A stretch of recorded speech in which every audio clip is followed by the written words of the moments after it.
Good afternoon, everyone. We are officially live, finally. And I need to just stop telling everybody a certain time every week because I just never know, what's going to happen. So I'm going to stop apologizing for being late and for not being prepared because it's just who I am, right? So, um, and if you guys, those of you who've been around long enough since we started the channel, you know that about me already. So now, though, as I'm trying to make things more visually pleasing, I guess, to the viewers, with actual exhibits that I can find, I just want to do as much of that as I can, because if you're just listening to a trial testimony and you're not seeing what they're talking about, I think that can be frustrating, or it is for me anyway. I like to see what they're showing in the jury, to the jury. So that's kind of why I'm late so much. And then also, I have such great readers. Really this group of people that are reading for us, Jennifer and Richard and Davy, Rick, Scott, Cherie, I don't recall, when at the same time, most of them, with the exception of Cherie and to an extent Rick, they're just learning about Daniel's case. They don't really know very much about the case at all. And I actually, as I was editing this particular testimony, Richard, who is reading the part this week for Gayland Gieger, the prosecutor, at one point something clicked in his mind, and he said, "Wait a minute." A couple of times that happened, where he was like, "Wait a second," and he was connecting dots, even though he doesn't know the case from the beginning to where we are now. He was connecting dots, and he's like, "Wait." So we ended up having a big, long discussion about a couple of different things that I needed to try to find the spots to edit out. And, it was one of the things was about, at one point he said, "Wait, why are all these women black?" And so we had a long discussion while I was recording. I also need to learn to pause the recording. That would help me too. But, I don't like to pause the recording because I never know what might get said that, I want to, save for a blooper reel or something. So I don't really want to pause if I don't have to. But at any rate, he was like, "Why are all these women are black? All these accusers are black." And we were like, "Yeah." I'm not sure how he thought about that, but I went into a really long discussion about why all of these accusers are black and how that came to be.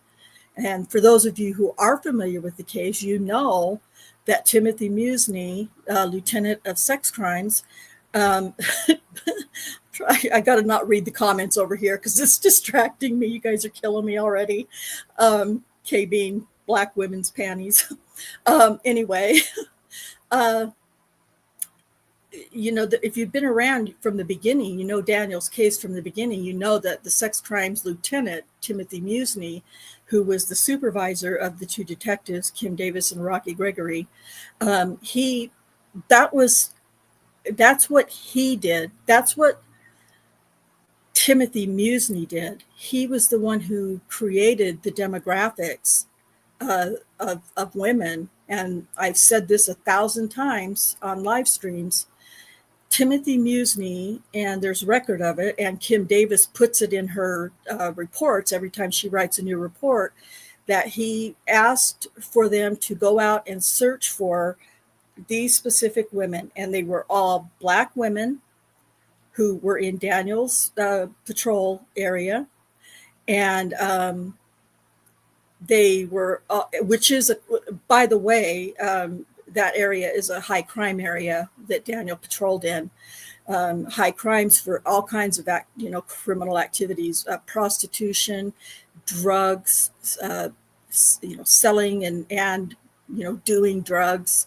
There was gang activity that was going on, and Daniel was really he was really proactive, I guess is the right word, but he knew there was something fishy going on in that area of Northeast 15th and Jordan Avenue.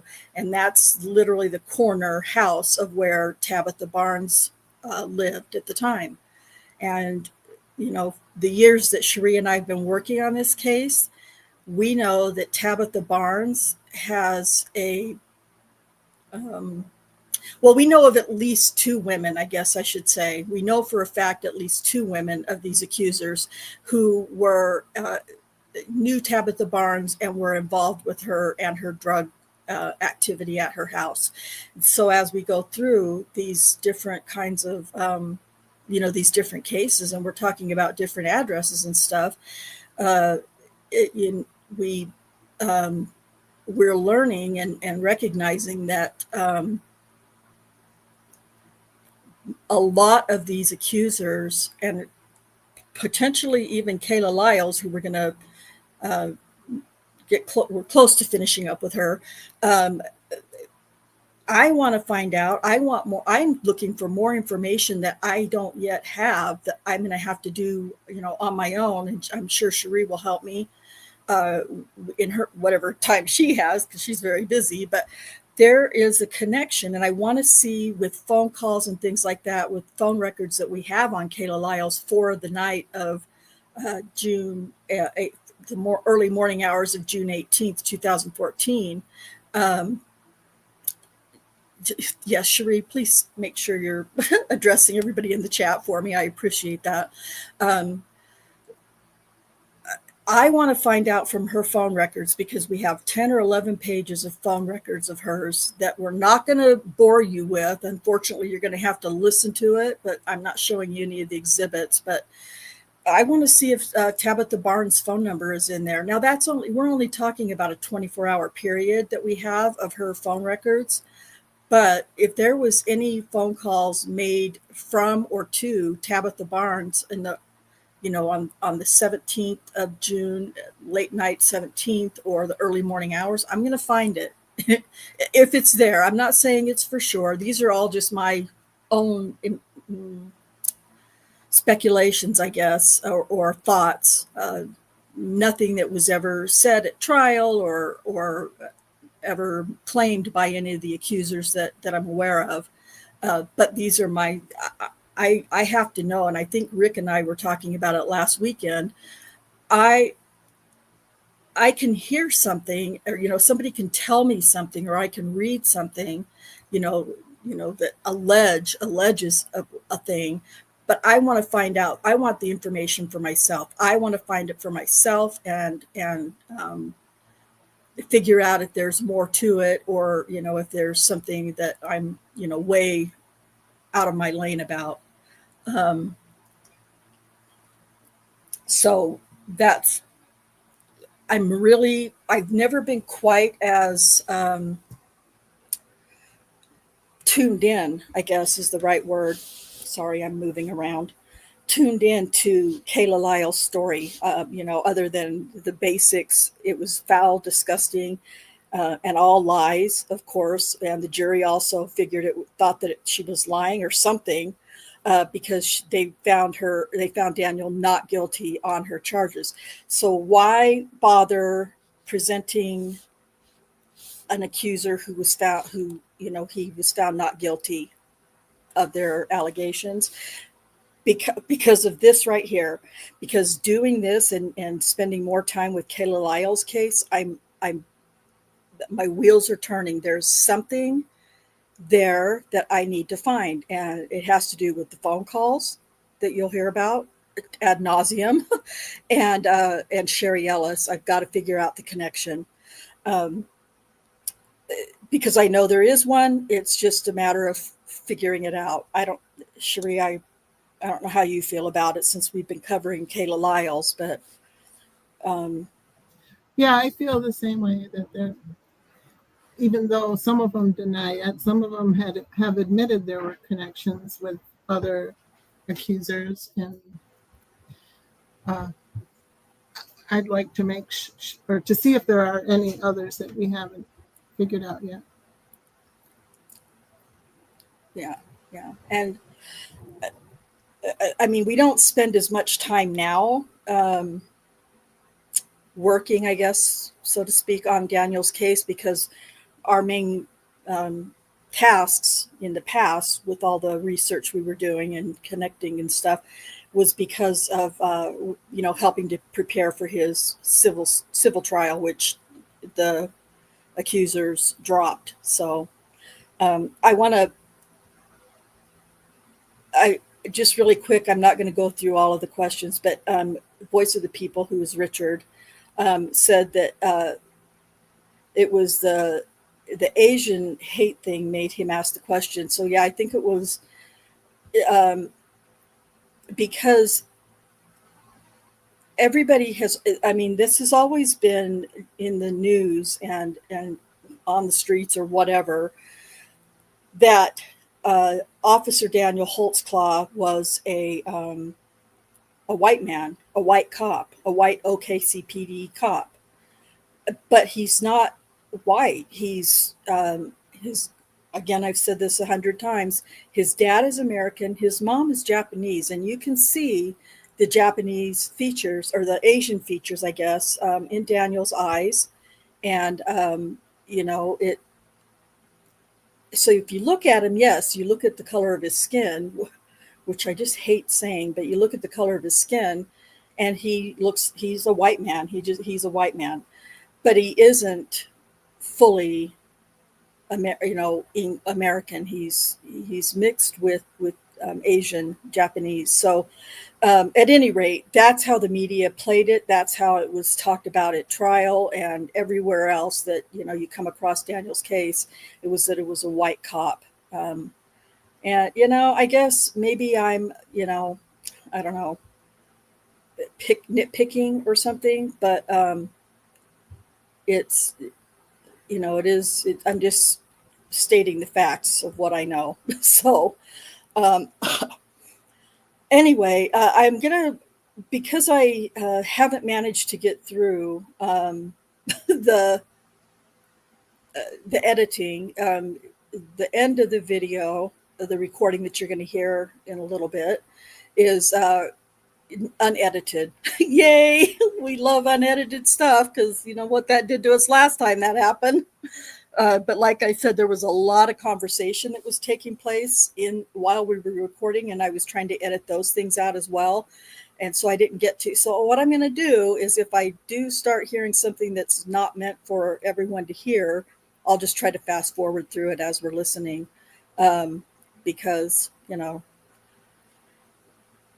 I always think back to, I can't think of which episode in the Jurassic Park series, might have been the second Jurassic Park, when Jeff Goldblum's daughter joins them, and she's trying to listen to whatever her dad and whoever are talking about, and he tells her, go outside or whatever he tells her.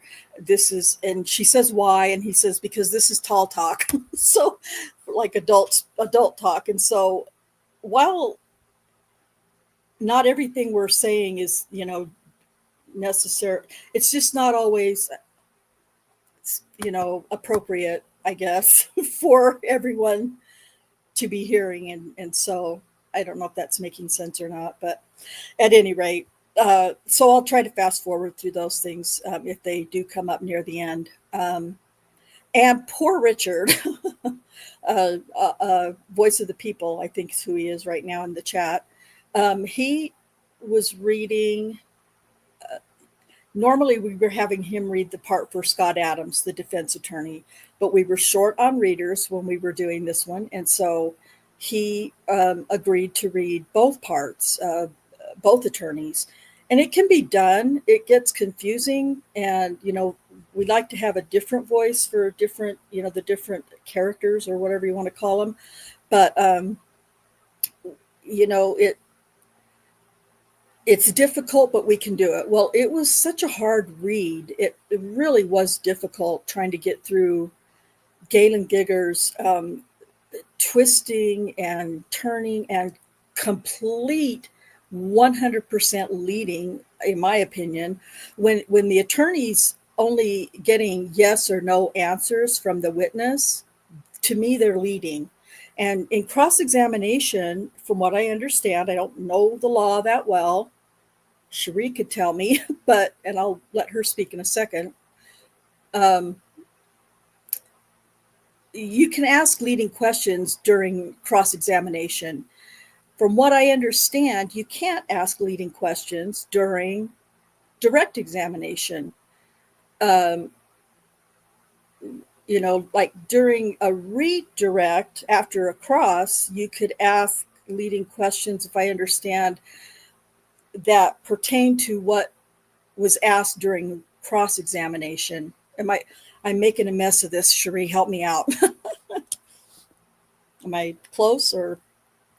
Yeah, you said you're not supposed to ask leading questions during direct. Is that what you're saying? Like Gieger does constantly? Yeah, Is like that what Gieger you're does. saying? That's what I'm trying to say. Yes, Okay. yes. So, you're right. But it's frustrating because at no time, and you guys in the chat, those of you guys who are going to watch this, you guys are smart enough to know what a leading question is. And so I just, go ahead, Cherie. I was just going to add the witness. When you have the witness going, yes, yes, yes, that means the questioner is leading. the the witness is supposed to be testifying, not the questioner, the Not the prosecutor. prosecutor. Yeah. Right. That's what I thought. I just thought you don't, but like I said, you're going to hear a lot of yeses and correct from Kim Davis's testimony, because it's really not, in my opinion, it really wasn't testimony. It was like she just was being told what to say and agree or disagree with it, basically. And so, it's really frustrating because at no time, not once during this testimony, is there an objection as to leading. Not once. And it's over, just the direct examination, I believe, was close to an hour long. So it was really, and there might have been some objections about the form of the question, or some things, or relevance possibly.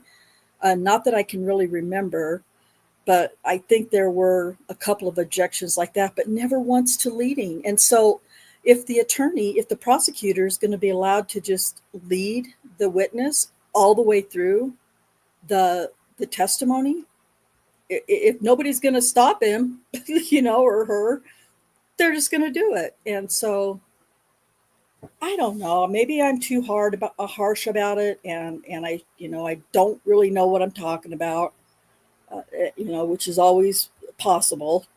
But it is really struggling to upload, and I don't know why.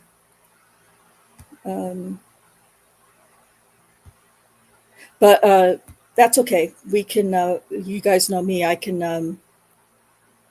Talk until it gets uploaded. But what I can do is I can just go through I can go through comments right now. I wanted to save it for the end, but I'll just go through them now as we wait for this to finish uploading. So I'm going to start here at the top from Just Dawn, Soulless Ginger. Hello, it's so great to see you. I'm glad that you're able to make it with us this afternoon. One of my salty sisters. And Kay Bean is also here, another salty sister. Kay Bean has a ton of knowledge about law and military and law enforcement and things like that. So always happy to have her in the chat as well.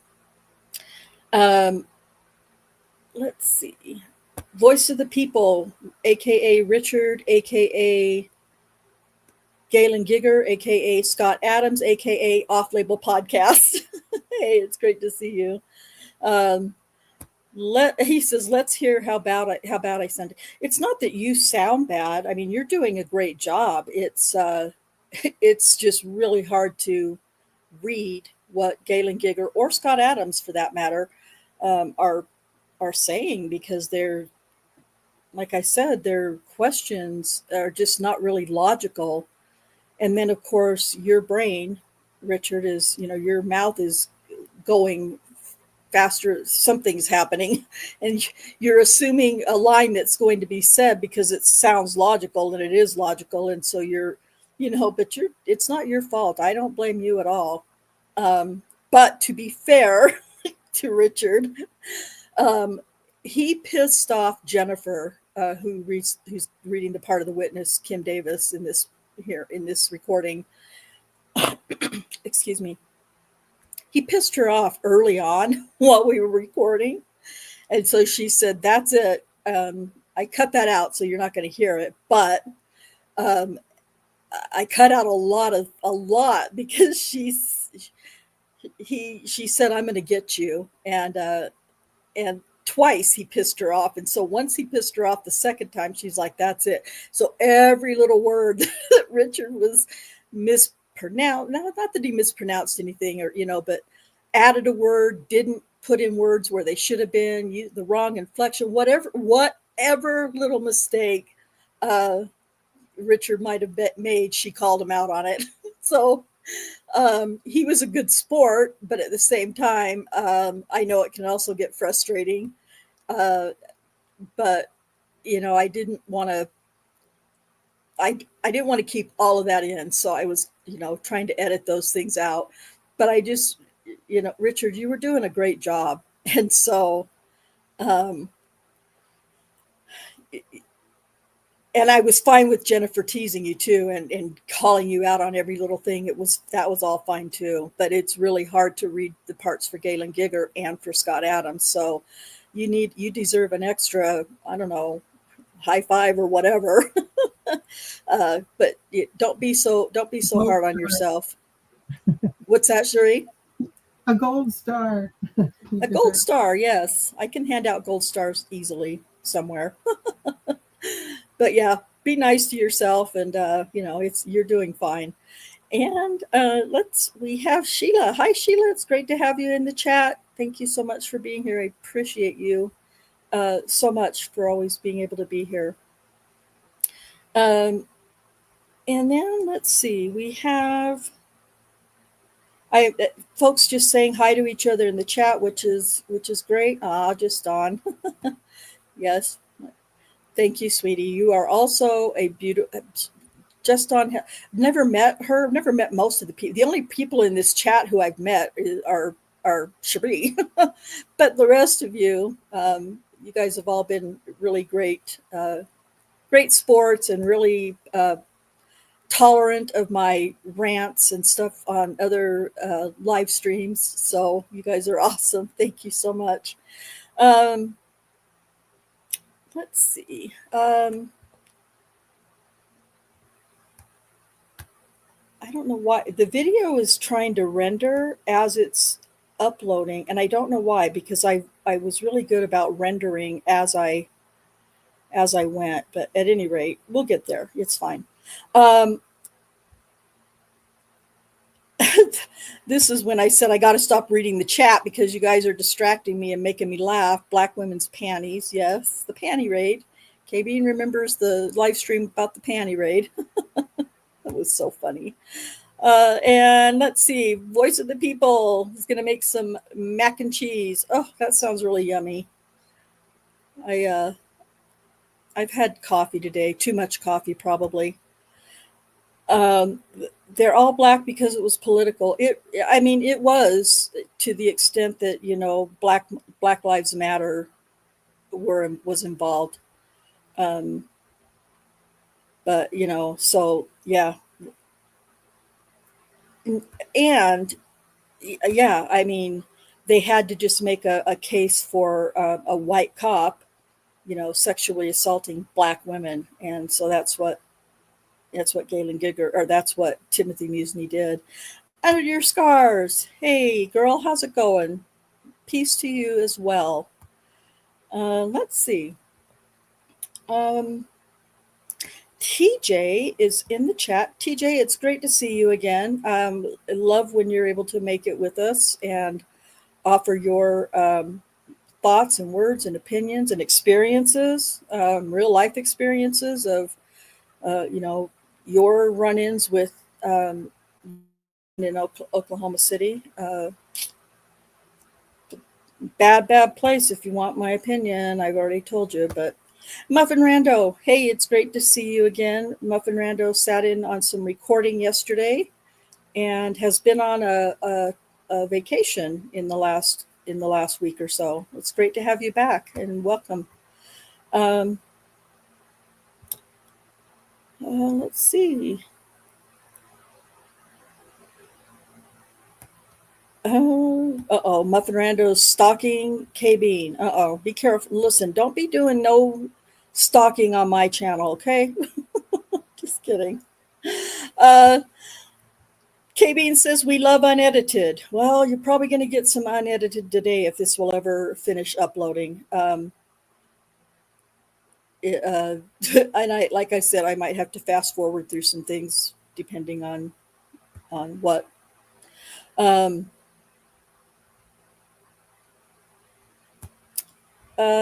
Simple Davy has the struggle bus for reals. Yeah. Well, not to. I mean, there's not a spoiler. It's just a fair thing to say. But I didn't even get a chance to edit what we recorded yesterday with Davy, because this first part is so much was going on. And so I will get that edited, and we'll do a live stream with Davy's part, who was the cross-examination of Scott Adams, and we'll get that done early this week. And if people can't make it to the live stream as we do it, then you can watch on replay. But I don't want to do it too much later, because ideally it would be today at the same time. It just wasn't possible. So as early as Tuesday or Wednesday, I'll schedule another live stream at some point so that we can listen to cross-examination of Kim Davis. Scott Adams does ask some questions of her, but that I don't know, that I guess are relevant, but I don't know, Cherie, I don't know what you think, but I wasn't incredibly impressed yesterday when we were reading Scott Adams' part, direct across. What do you think about his performance? No, I wasn't either. I don't know if it seemed like to me that maybe he got a little better towards the end, but I don't know if Kayla was toward the end or the middle or the beginning of the trial. Got a little better at like honing in on more than just, that the women had a bad past or, a criminal history, and more on, the dirty deeds of the law enforcement of getting them involved in this, Right. And Cherie brings up a great point, because this trial isn't really about these accusers. In a sense, it's really about what law enforcement did, what the state of Oklahoma did or didn't do, or said or didn't say. The way they presented the case. It's in my opinion, it's more about their actions during the trial and during the investigation. I use that term very loosely, because they didn't investigate shit. What they investigated was, who can we find on this list that we got from Lieutenant Musney, who will be willing to say something negative about Officer Holtzclaw, and that's what they did. Um, hopefully, hopefully, especially if you're newer, hopefully you're able to start seeing um, that these accusers would not have even made an accusation about anything because until they were approached by these detectives. So um, that's I don't know. That's it's my opinion. That's been my opinion since I started digging into the case. At some point, it would be amazing if we could, Daniel could be exonerated and set free, and then we could go after law enforcement and the state of Oklahoma, which we know won't ever happen, but which sure would be nice, in my opinion. Going back a little bit, TJ says this is a no bean stalking area. TJ, you're so funny. Um, Sheila says there's lots of sex and drugs in this case. There really is. I don't. There's not a lot of that I recall anyway, because like I said, I didn't get to finish editing the end of it. But um, I, there's not a lot of conversation. I don't recall. You need to change your name, Cherie. I don't remember. Um, in of the actual assault that they allege happened. There might be, but I don't really remember very much of it. Um, Muffin says, "Hey TJ, it's fine. K Bean can take me out with her ninja moves." And K Bean's got some ninja moves for sure. Just when you think you've heard every Bean joke, very nice. Very. I can't be Borat, but I hear it in my head. And all of you who know who Borat is and that sound, you're probably all sitting there saying it yourself, or you did. So let's see. Muffin says, but the judge lets the state run amok. Oh yeah, for sure, for sure. There are times when when we'll hear former disgraced Judge Timothy Henderson make a good ruling in Daniel's favor. Not very often, at least from my perspective, as as somebody biased in favor of Daniel. Um, I he certainly let things in that I think should have been, sustained objections or whatever. But that's just me. Of course I think that way. Um, Well, he did, like, the protesters making so much noise outside, against Daniel. And just ignore it, Jerry. Just yeah, yeah, that's a yeah. great point. That's a great point, Cherie. I'm glad you brought that up. Uh, during At some point during the trial, um, I think Adams calls a sidebar or something. At any rate, he's talking about the protesting outside. And if you're familiar with Oklahoma City and where the courthouse is and all that stuff, you'll understand this a lot better. But the protesters allowed them to be right in front of the courtroom, in front of the courthouse, and um, it's just right on the sidewalk, and the courtroom, I think it was on the fourth floor, but it was on this. I don't know how to explain it, on the street. So the protesters below, in the window below, were chanting, all these chants you know, about Daniel being guilty and all that. I can't remember what their chant was, but there was some chant that they continued to do. And it was really defamatory, which is allowed, under the First Amendment, but they could hear it in the courtroom, and the jury could hear it. And Scott Adams was like, this, and Gayland Gieger, for however much you want to believe he really cared, but he even said, yeah, I can hear it as well. It's pretty loud. And, and not only that, but I think I've explained this before. There was only one, well, the jury didn't have a separate bathroom that they could use during breaks and things. They had to share the public bathroom with the public. And that included, you know, protesters who were, or people who were on the accuser sides, being in the courtroom, and they all had to share the same public restroom and the same public hallway. There was no uh, effective separation of the jury from the public at all. And I don't remember where I read it.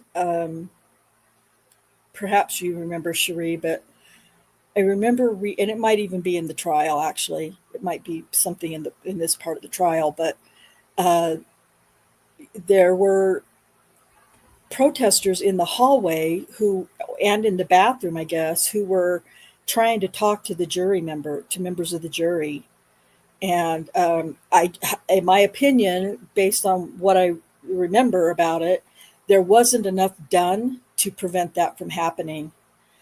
But to Cherie's point, when Scott Adams brought up the jury, shouting so loud outside that the jury could hear, the judge just said, well, yeah, whatever he said, and I'm paraphrasing 100% here, but yeah, I can hear it a little bit. And then he just turns to the jury and says something like, you might hear some noises or chants or yelling or whatever from outside.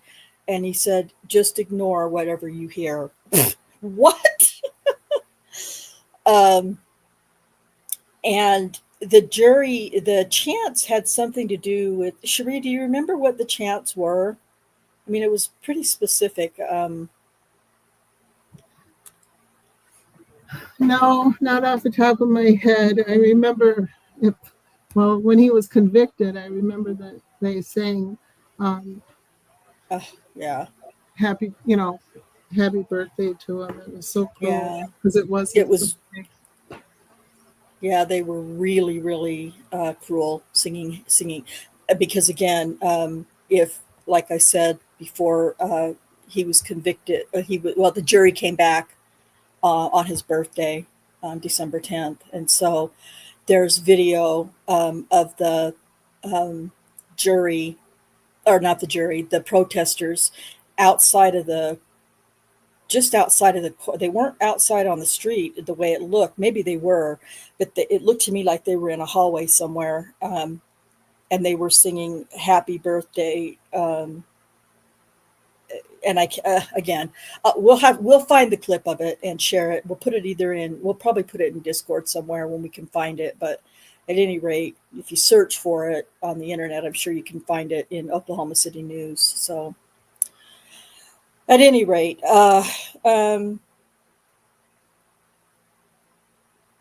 let's see. I believe I got a notification that this has, talk amongst yourselves for a minute while I find this. I'm pretty sure I got the notification that it's uploaded.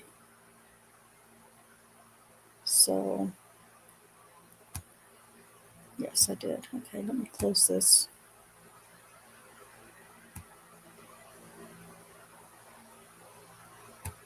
Okay. It's hard for me to run my editing software while I'm live streaming at the same time because uh, the editing software takes a lot of power. And I don't really have like the most amazing. I have a nice computer, but not enough for that. So, okay. Let's see. Uh, just for anyone who's wondering, Rick was without power for quite some time, I guess, um, last night and today. And so I think he was trying to wait for power to be restored so that he could join us. And so while I'm searching for this video to get it preloaded, to everyone who is, I know there's a lot of, whoops, I know there's a lot of bad weather in the southeast, I guess. Well, I guess from Midwest, southeast, and so I haven't paid a ton of attention to it, but I know that I was looking at I can't say it, Ryan Holyall's map, and his warning, like, this is going to be bad. So for all of you who have been affected by any of that, um, I'm hoping that, okay, there's the video. It's going to just automatically load. I don't want it to. Um, I hope that you're safe. I hope that you have, places that you can go to if, you know, you're in a bad area, in a danger zone, so to speak, um, and just be safe. Yeah, I mean, a lot of you are probably used to that weather. I hope not, but for those of you who are, you already know, all the things. It's the ones who aren't familiar with it that make things get really scary. Okay, let's see. Here is.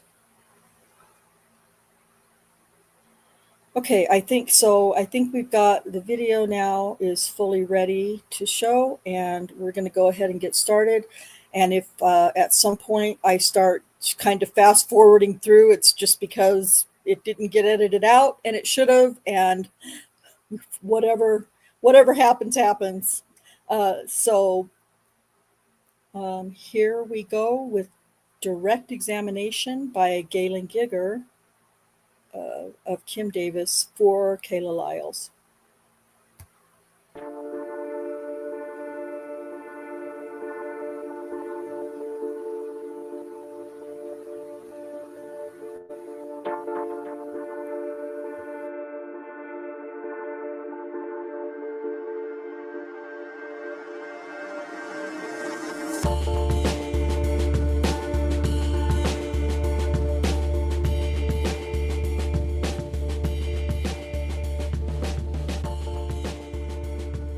Transcript of the jury trial had on the 30th day of November 2015 before the Honorable Timothy R. Henderson, District Judge in and for Oklahoma County, Oklahoma City, Oklahoma, reported by Kristen L. Taylor, RPR. Call your next witness. The state calls Kim Davis, Your Honor. Detective Davis, let me remind you, you were still under oath. Yes, sir. You may proceed. Thank you, Judge. Detective, in regards to the investigation of Kayla Lyles and the allegations she made against Officer Holtzclaw, can you tell the jury how you came in contact with her, please? Her probation officer called me and told me he had a client there that had disclosed some information. You heard her testify. Is that essentially consistent with the way you remember she told him and he told you? Yes. And then did you respond to his office to interview her? Yes. Who went with you? Detective Homan. And it was recorded? Yes. Did the probation officer sit in the interview, or did you do that? No. With just the three of you? Just the three of us. Ma'am, at any time during your interactions with the probation officer, were there any discussions of leniency or giving her some credit because of the allegations that she made? No. And as of this date, has any of that happened to your knowledge, or? I don't know anything that's happened to her cases. All right. Ma'am, you heard her testify in regards to the traffic ticket that she allegedly had received by Officer Holtzclaw sometime earlier, perhaps within a year or so. Do you remember that? Yes. What efforts did you go through to try to figure out whether or not that was the correct officer, or that she had come in contact with Holtzclaw sometime about a year earlier? I called our court clerk's office, the city court clerk's office, and asked about any citations that she'd received. They told me what citations she had received, and I asked what officer wrote those citations, and they told me. Had she received citations consistent with her memory? Yes. But was it Officer Holtzclaw who wrote those citations? No. In regards to contact during the summer of 2014 with Miss Lyles, there's been a date on June 25th of 2014 mentioned. Is that ever a date that Miss Lyles told you she had contact with Officer Holtzclaw? No. In fact, was Officer Holtzclaw still on active duty on June 25th of 2014? No, he'd already been put on suspicion. What date was that, ma'am? June 18th. Okay, pause. We're going to see this for a second. You are right. If the dude was already suspended at that point in time, what does suspicion have to do with anything? You are already suspended. What? Well, Is in my this just some opinion, bullshit? that was a Freudian slip, in my opinion. Yeah. I mean, he was already on suspension. I Right. could see how that could happen, but you're right. You were right, Rick. It is a little weird how that just nobody Cricket. just yeah. Crickets. Yeah, good call, Rick. Let's go back to line 5. In fact, was Officer Holtzclaw still on active duty on June 25th of 2014? No, he'd already been put on suspicion. What date was that, ma'am? June 18th. And on June 18th, were you able to determine whether or not Officer Holtzclaw had contact with Kayla Lyles? Yes. In that regard, ma'am, prior to Mr. Bowling, the probation officer contacted you. Is information on Kayla Lyles part of what you received in packets from Lieutenant Musney, or was she even on the radar? She was in the packets, and I had gone to her last known Varuna address, and that's where her parents live. And I left a card. So you had made some effort to try to get a hold of her. Yes. But the way that actually came about was through the probation officer in the way that essentially has been played out, or rather testified to here today. Is that correct? Correct. But in regards to June 18th, was that date significant to you in your investigation? Yes. And was it significant to you in regards to trying to determine whether or not Officer Holtzclaw had come into contact with other women on June 18th? Yes. Why? Because that's the same day that I got the call out on Janie Liggins. Now, before I talk more about June 18th, had Miss Lyles actually came in contact based on the documents within the Oklahoma City Police Department with Miss Lyles previously before June 18th? Now, say that again? Were you able to determine whether or not Officer Holtzclaw had come in contact with Miss Lyles prior to June 18th ever? I was able to determine that he checked her. All right. And that's what I want to do then. I want to talk about that. When was that? He checked her in Varuna on May 6th of 2014, and he checked her in crime information on April 9th, 2014, May 6th, 2014, and then the June 18th, 2014. Let me try to catch up with you then. First of all, in regards to April 9th, I'm going to hand you State's Exhibit number 353. What is that?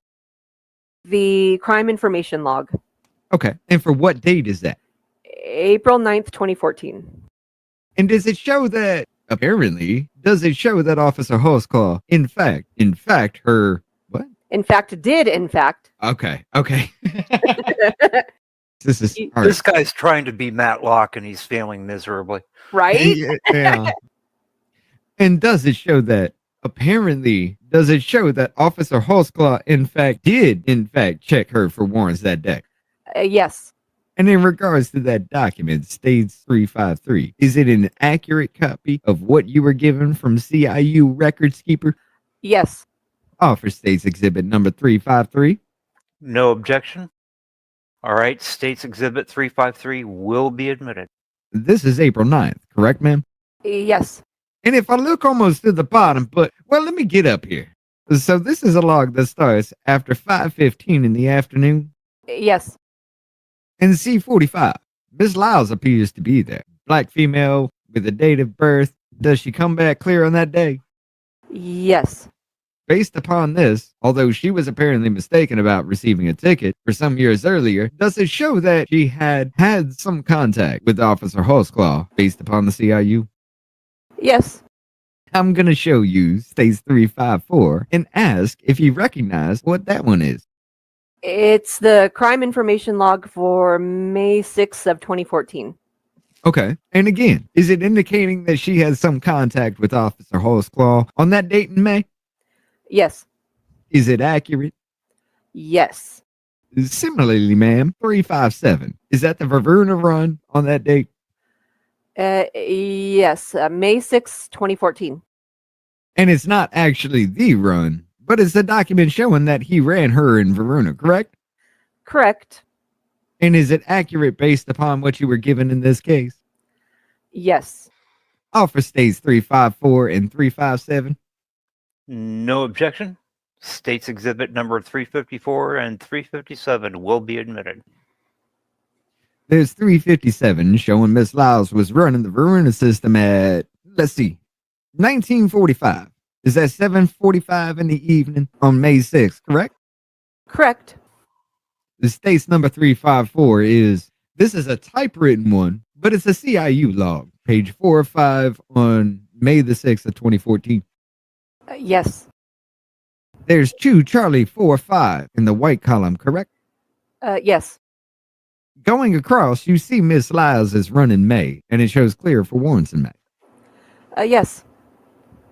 So there were at least 2 occasions that apparently Officer Holtzclaw came in contact with her and ran her for warrants, correct? Correct.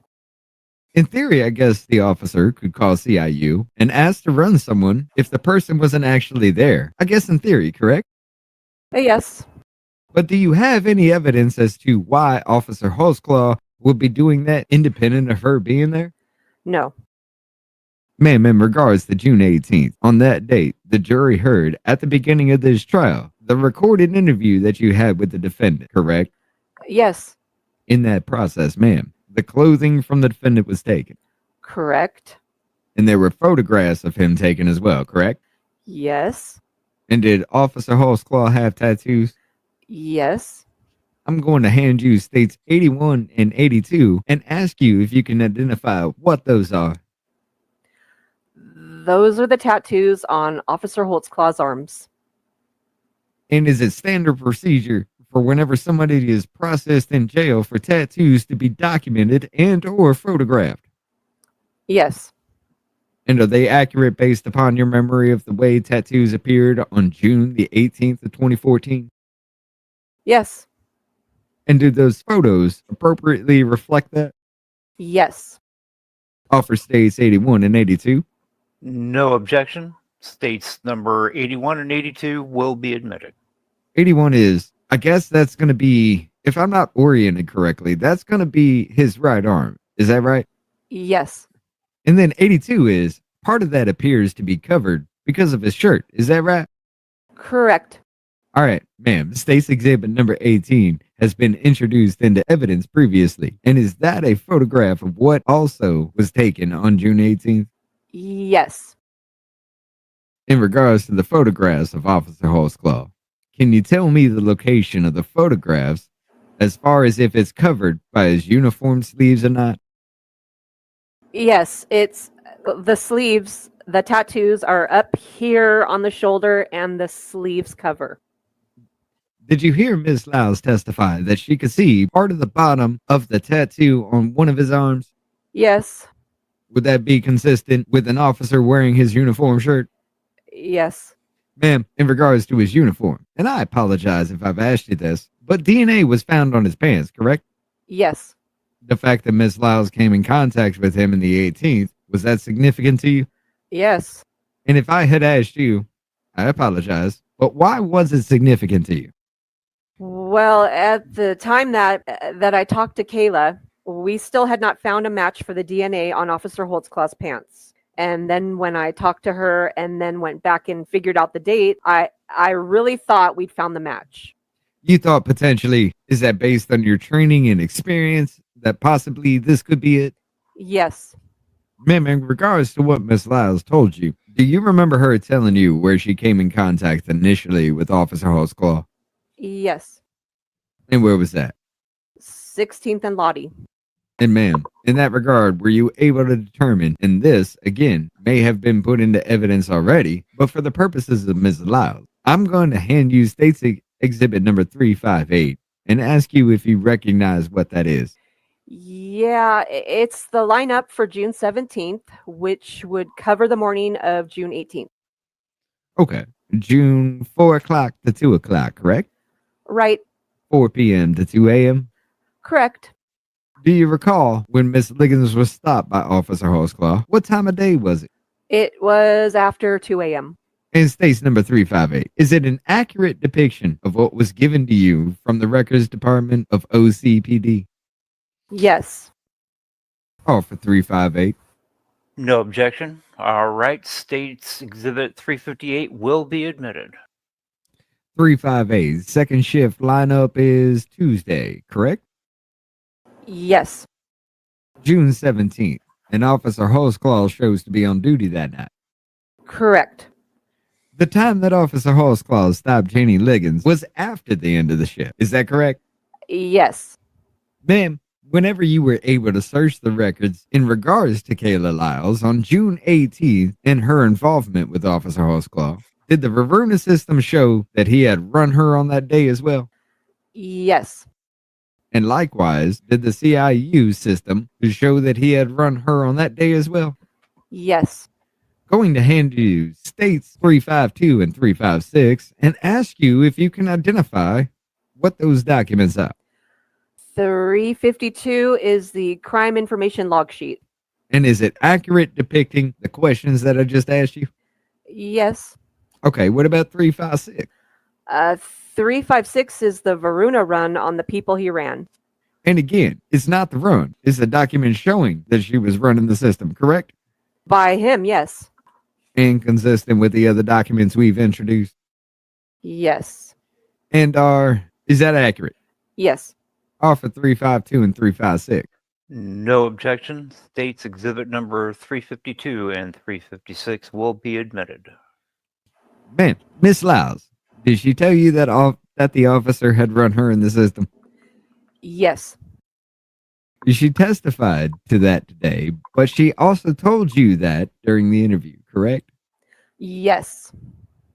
And Detective, I apologize. I know it's been said many times, but what was the date of your interview with her?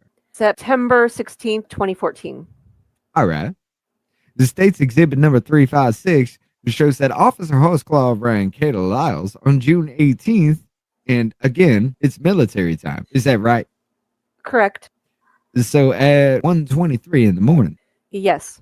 That would have been approximately 1 hour before his contact with Janie Liggins when he did not run her and was off the system. Is that correct? Correct. Also, ma'am, the state's 352 is the CIU log from June 18, 2014, correct? Correct. This appears to be the second page of that day's log starting 23 minutes after midnight. Yes. If I get down to the appropriate place on the log sheet, I have Charlie 45 checking Kayla Lyles with the birth date that we've seen, and it appears that she also was clear for warrants. Is that correct? Correct. Is that what she told you happened that night? Yes. With that being said, ma'am, I'm going to hand you now the state's 355 and ask if you recognize what that document is, ma'am. Yes. It's the CAD call. Okay, and that CAD call, is it consistent with the location whenever that Miss Lyles told you she first came in contact with Officer Holtzclaw? Yes. And is that document that CAD system provided you, is it accurate? Yes. Offer states 355. No objection. States Exhibit 355 will be admitted. 355. Consistent with what you saw on the Varuna run at 1:23 a.m., does it show that this stop was initiated on June 18th at 1:22:36? Yes. Similar to what we've seen with the other CAD calls, it shows to be a traffic stop. Was there a vehicle involved on June the 18th with Ms. Lyles? No. The location of this stop, that information would have been received by the officer and relayed to the dispatcher. Yes. Is Northeast 16th and North Lottie Avenue consistent with what Ms. Lyles told you where this stop initially began? Yes. This call shows to be initiated at 1:22:36. It shows to be ended at 1:32:33. Is that right? Yes.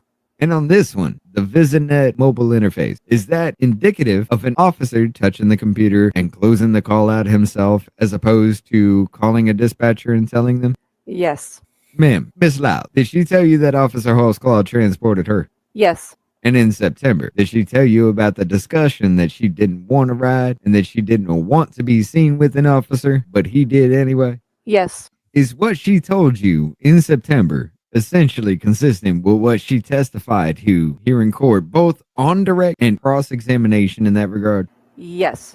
When you look at states number 355, ma'am, can you see anywhere in states number 355 where Officer Holtzclaw informed a dispatcher he was going 1014 or transporting a female victim, a female suspect? No, he did not. Does it show anywhere in states 355 where Officer Holtzclaw says, I'm going to a secondary location, either at the Relax Inn or at the school in Miramar and 18th? No, it does not. Is that significant to you in your investigation? Yes. And can you explain to me why that would be significant to you, ma'am?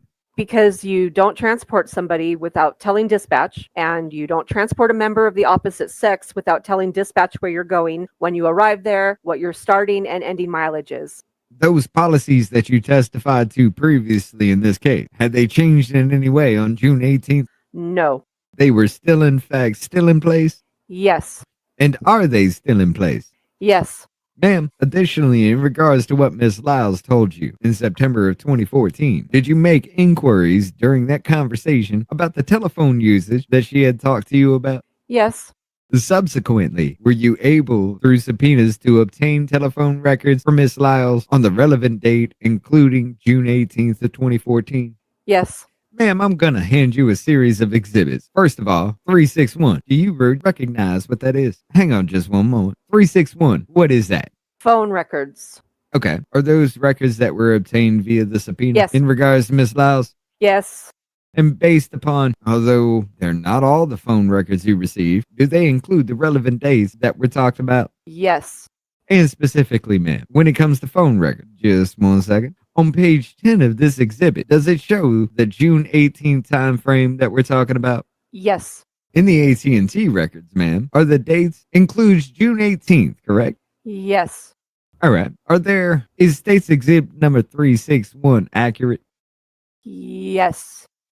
Additionally, ma'am, in 361, does AT&T use the UTC time that we talked about before? Yes. And is there a UTC converter website that you can go to see what the time difference is? Yes. I'm going to hand you 362. Is that just a print off of the website of the UTC time converter? Yes. And is 362 accurate based upon your understanding of the way the phone records work and what the UTC conversion was on June 18th of 2014? Yes. Additionally, ma'am, there's some phone numbers that was testified in regards to the Relax Inn. Is that right? Yes. Were you able to run through different computer programs and websites to determine whether or not the phone numbers that showed up on States 361, Miss Lyles' phone records, were calling numbers that were assigned to the Relax Inn? Yes. And do States 363 and 364 show that there are two phone numbers relevant to the Relax Inn? Yes. Additionally, ma'am, is there even a third number that's the Relax Inn that's not reflected on that? But have you called it as recently as today, and it is in fact the Relax Inn? Yes. And is 363 and 364 accurate also in regards to the phone records and the efforts you took in investigating in this case? Yes. Your Honor, I would offer 362 and 363, 364 and 361. No objection. All right. States Exhibit 361, 362, 363, and 364 will be admitted. I'm going to kind of go through these backwards, ma'am. But 364, does it show the Relax Inn as a business here in Oklahoma City with at least one of the phone numbers being 405 424 5544? Yes. Similarly, the States Exhibit 363 gives similar information as to the Relax Inn with another phone line going into that business establishment as 405 424 3070. Yes. And I think you and I mentioned it a moment ago. Is there another number that you actually called today, 424-5566, that also answers as a relaxant? Yes. And are all three of these phone numbers, the 424-5566, the 424-5544, and the 424-3070, all phone numbers that reflect on Miss Lyles' phone records as being numbers that she either called or received calls from during the relevant time periods? Yes. Additionally, ma'am, this is a little bit harder to see, but states 362, is that the UTC time converter? Yes, it is. And so the way this works, ma'am, you can see there's UTC time and Oklahoma City time. We're talking about June 18th at 5 a.m. is where it starts UTC time. But what that actually means is 12 a.m. for Oklahoma City, correct? Correct. And there's a little box that shows 5 o'clock and June 18th. But if it's 6 a.m. on the UTC time, it's 1 a.m. on the phone records, correct? Yes. Just the way they do it, correct? Yes. All right. So with all that in mind, looking at States Exhibit number 361, we've got AT&T phone records 361, correct? Correct. If I go to page 10 of this exhibit, ma'am, and I go over to what we see at the top, there's the phone number 625-2930. Is that the phone number that you were able to determine was Miss Lyles' phone number on June 18th of 2014? Yes. The item numbers are just the different phone calls, the commission date, but then you see the connection time, the connection date and the connection time, correct? Yes. So if we just take that the very first column that we see in the connection date is June 18th, 2014, but connection time you see how it says UTC time? Correct. So based upon our converter, do we need to subtract 5 hours? Yes. So for example, the first line would be a call at 16 minutes after midnight, correct? Yes. All right. Going across the way this works, you would see the originating number, you see the terminating number, and then you see there's different codes that are all relevant to the way the phone company tracks the calls and knows what cell towers they go through, things like that. Fair enough? Fair. Focusing, ma'am, on the relevant time period that the CAD call, and in addition, Varuna run shows that Officer Holtzclaw initially contacted the dispatcher at 1:23 in the morning in regards to the Varuna run. He ran her on Varuna at 1:23 in the morning, correct? Right. And I apologize for mixing my words. The CAD call, 355, shows the dispatcher was contacted at 1:22:36. Right. So on phone records, we need to add 5 hours to get to the UTC time, which would be 6:22:36 if we were converting it over to the phone. Correct. Did Miss Lyles tell you that she was on the phone at the time that the officer stopped her? Yes. All right. And if I go down to States Exhibit number 361 and to find the time of the closest one that I can find right here is where my finger is on June 18th, 2014. 6:20 would be 1:20 a.m., correct? Correct. And if I go over to her originating number, is the 405-625-2930. Correct. Go over one more to see who she called, and she's calling 424-5566. Is that one of the numbers associated with the relaxin? Yes. That's significant to you whenever you learn that. Yes. Why? Because that's exactly what she told me when Officer Holtzclaw stopped her. She was talking to James on the phone, and that verified what she told me. All right, ma'am, at 6:22, which would be, 6:22, which would, I apologize, it's 6:26. Okay. I'll skip down. There's June 18th. It shows, well, it would be 1:26 a.m. with the UTC conversion. Do you see that? Yes. And then the numbers again are her number and now another number, the 3070 associated with the relaxin, correct? Correct. The estimated time, ma'am, it shows 0 on that. Do you see that? Where? I'm sorry. This right here. Yes. All right. Going down the next phone call, it shows to be at 6:50, which would be 1:50, correct? Correct. And again, The numbers appear to go back and forth to that 3070 number in the relaxing, correct? Correct. And then continue on the next page. We're at 6:52 a.m., which is really 1:52 in the morning. Correct. Phone numbers going back and forth between her number and the 3070, the number for the relaxing. Correct. 6:53, the next minute. There's phone numbers where it looks like, again, trying to call those two numbers, and there's estimated times 33 seconds and then 3:55. Do you see those? Yes. 6:57. And then I think the next one skips down to into the 2 o'clock hour, correct? You'd have to scoot. I'm sorry. When you get to 7, it's really 2 a.m. 7:07, 7:37, etc. Right. During, at least with the series of calls we've shown you between the 5566 number and the 3070 number, it appears we went through 1, 2, 3, 4, 5, 6 calls. Would that be consistent with what you learned during your investigation? Yes.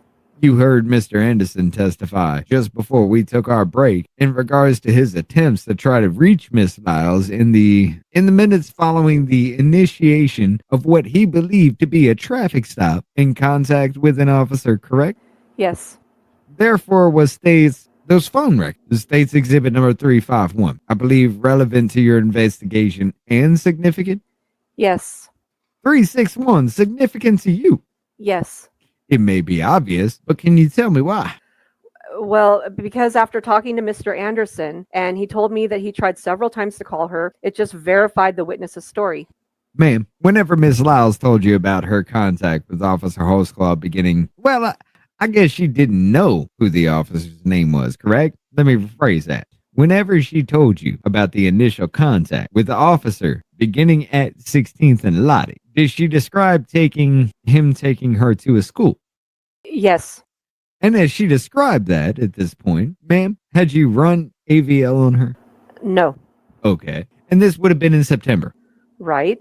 In regards to that, even though it had happened on June 18th, are you telling the jury that you had not gone through and run AVL on all the other stops he'd done on that day at this point? No, I hadn't. And whenever she began to describe the school, was it significant to you? Yes. Why? Because I already interviewed Sherry Ellis, and Sherry Ellis said he took her to the school. After you spoke with, well, did you share that information with Ms. Lyles? No. It's similar to what I asked you. I believe it was, I guess, yesterday or the day before or Wednesday, whatever that day is. Sorry, Wednesday. In your investigation, had you ever discovered any information which would tell you that Sherry Ellis and Kayla Lyles knew each other? No. Had you received any information that Kayla Lyles and Sherry Ellis had shared information about the location of that abandoned school? No. Following her disclosures to you about the location of the school and where this officer took her, did you go back and check the AVL? Yes. First of all, ma'am, I want to show you State's Exhibit number 350 and ask if you recognize what this is. Yes. Okay, what is it? It's a map that I had prepared that shows the route from where he stopped Ms. Lyles to the way he drove to get to the school. And is this a summary of where the AVL shows it went? Yes. And is it accurate? It doesn't have the exact, it doesn't have the data from the AVL. It just shows the path of travel, correct? Correct. Is it similar to the other exhibits with the red line? Yes. And is it accurate based upon your understanding of what the AVL shows and the way it's been prepared in this case? Yes. I'd offer 350. 350 will be admitted. All right. There's 350. All right. Man, that's hard to see. This box says stop initiated at 16th and Lottie. And it has a time period of approximately 1:26 a.m. Is that correct? Correct. Okay. That's not meant to be. That's exactly accurate, but it's accurate within the parameters of while he was there, correct? Correct. Okay. Again, there's a case number on it. That's your case number, correct? Right. That's not a case number Officer Holtzclaw got from a dispatcher? No. All right. And the red path shows from 16th and Lottie going straight east, and then a little north, and then east. And is the end location the Crescent Heights School? Yes. Do you have an estimate as to about how far that is? I mean, we could count blocks, but I guess, That'd be the only thing I'd sit here and do. well, it's 12, 13. okay.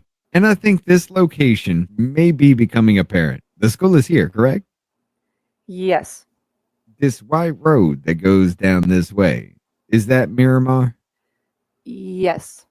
This is what we've heard as Dead Man's Curve down in this area. Correct. All right. The path that the AVL shows that Officer Holtzclaw's vehicle drove that night is at 18th Street. Yes. And is that the dead end cul-de-sac that we saw in regards to Miss Ellis? Yes. What did Miss Lyles tell you about the way Officer Holtzclaw approached this school at Miramar and 18th? She said he hopped the curb. Was that significant to you? Yes. Why was that significant? Because that's how he got to the school when he took Sherry Ellis there. I'm going to hand you State's Exhibit number 349 and ask if you recognize what 349 is. Yes. What is it? It's the AVL data points. And is that the location at 16th and Lottie? Yes. And is it accurate showing what the AVL system gave you whenever you asked for the activity of Officer Holtzclaw's patrol car at the time of that location? Yes. Offer states 349. No objections. States Exhibit 349 will be admitted. Man, to get our bearings, let's go back over State's Exhibit number 350. The initial contact, 16th and Lottie. That's the general area from overhead, correct? Right? All right. The State's 349 is obviously a much closer view. Is that correct? Correct. Of that intersection? Correct. All right. And so the east-west road, or the road that goes across the screen, is going to be 16th. Correct. The road that my finger's on now, this intersection, the north-south road on this piece of paper in direction, oriented correctly, is Lottie. Yes. All right. At 121.55, we're showing a speed of 14, correct? Yes. I'm going to slide over the next data point. Gives us, here we have a zero speed of 126.55, correct? Correct. Is that generally within the parameters of the way the AVL system works, consistent with what we've seen in the CAD call as far as the call being initiated at this location? Yes. And then again, ma'am, if I slide over to the next data point that shows up with State's Exhibit 349, it appears that this is approximately 5 minutes later, little off on the seconds, but it shows a direction going movement towards the east at 11 miles an hour now, correct? Yes. So we got a stop in between 121.55, and then we know we have a zero speed at 126.55. Would that be consistent with his coming to a stop and being there for 5 minutes? Yes. And then it moving again, not quite 5 minutes later, but about 45 seconds short of that 5 minutes later, correct? At 11 miles an hour? Yes. All right. Based upon what you saw on the AVL, was that consistent with what Miss Lyles had told you about what activities took place at 16th and Lottie? Yes. I'm going to hand you 351 and ask if you recognize what State's Exhibit 351 is. Yes. What is 351? It's the AVL data points at the school. And is it a similar map to what we saw in Miss Ellis's case, as far as the location of the cul-de-sac, the playground, and then the data points both in the cul-de-sac and then also on Miramar? Yes. That made no sense. Well, you And kind is of it skipped the word. Sorry. also over on Miramar, but it still made no sense because, anyway. And is it relevant in the time, in the date of 6:14, in the hours between 1 o'clock and 2 o'clock a.m.? Yes.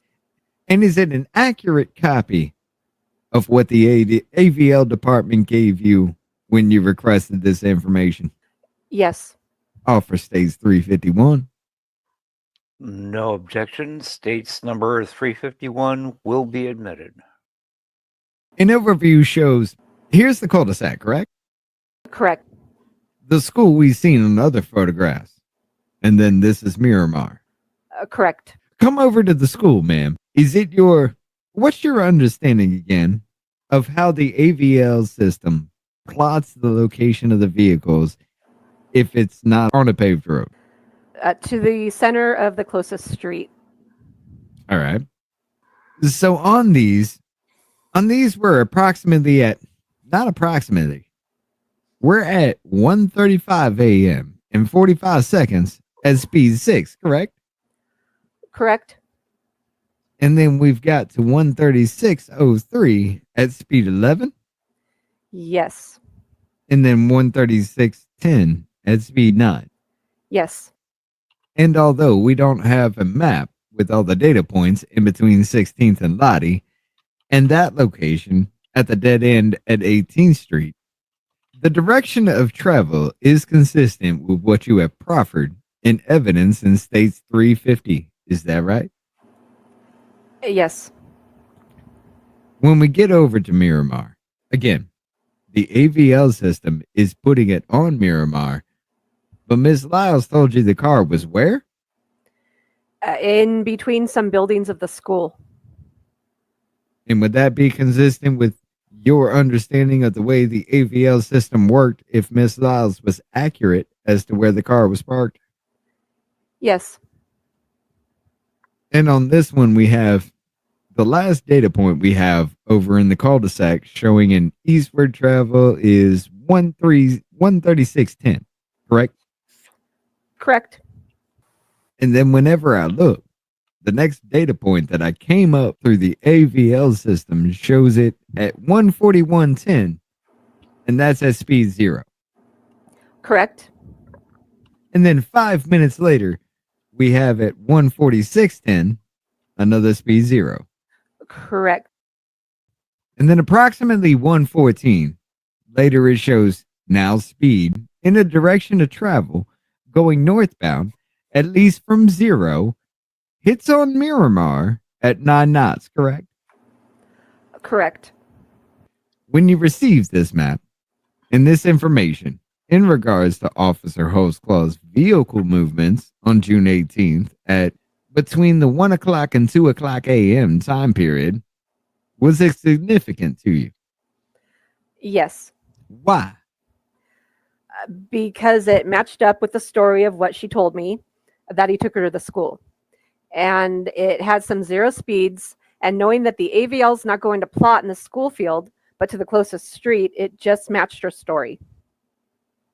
Ma'am, in regards to the communications with the dispatcher, were you also able to obtain radio traffic in regards to Officer Holtzclaw's stop at 16th and Lottie and his activity subsequent thereto? Yes. I'm going to hand you States 360 and ask if you recognize what's on States 360. Yes. What is it? The radio traffic involving Kayla Lyles. And did you have an opportunity to listen to it? Yes. And is States 360 an accurate depiction of what the radio traffic was provided in relation to this call on June 18th? Yes. Offer States 360. No objection. All right, States Exhibit 360 will be admitted. 245, standby.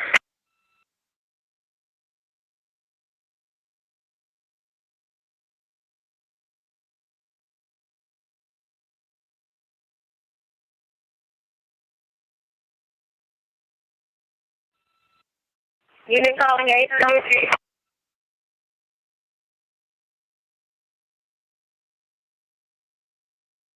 Oh, I thought we were frozen at this point. Okay, cool.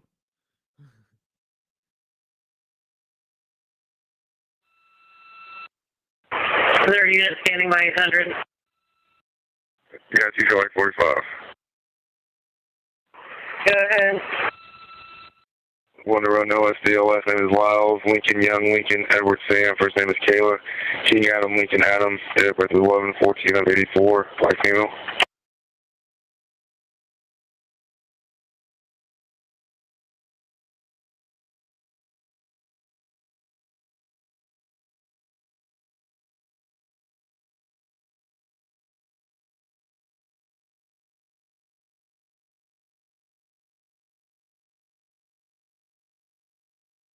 And of course, their radio's silent right now. Looks kind of awkward doing this with no sound there. I know. I didn't want to cut any of the radio traffic out, though. All right, I get it. I'll just fill it in for you. Thank you. By the way, while we're waiting for this right here, you were talking about how in the chat that don't really have a southern accent, even though I'm from the South. It was a cultural shock for me when I moved down here and realized that the word like and lack mean the same thing in the South. It's a weird story I'll have to explain later on, but yeah, it was a culture shock, and ever since then, I've never wanted to pick up a southern accent. Hey, I had some culture shock when I moved from Southern California to Utah, so lots of strange words. Well, I mean, for me, it was just it was a big scene. It was a big scene in school, and yeah, it was just kind of like I feel embarrassed that I didn't know that, but why are y'all so dumb? It was that kind of feeling for me, but yeah. I don't,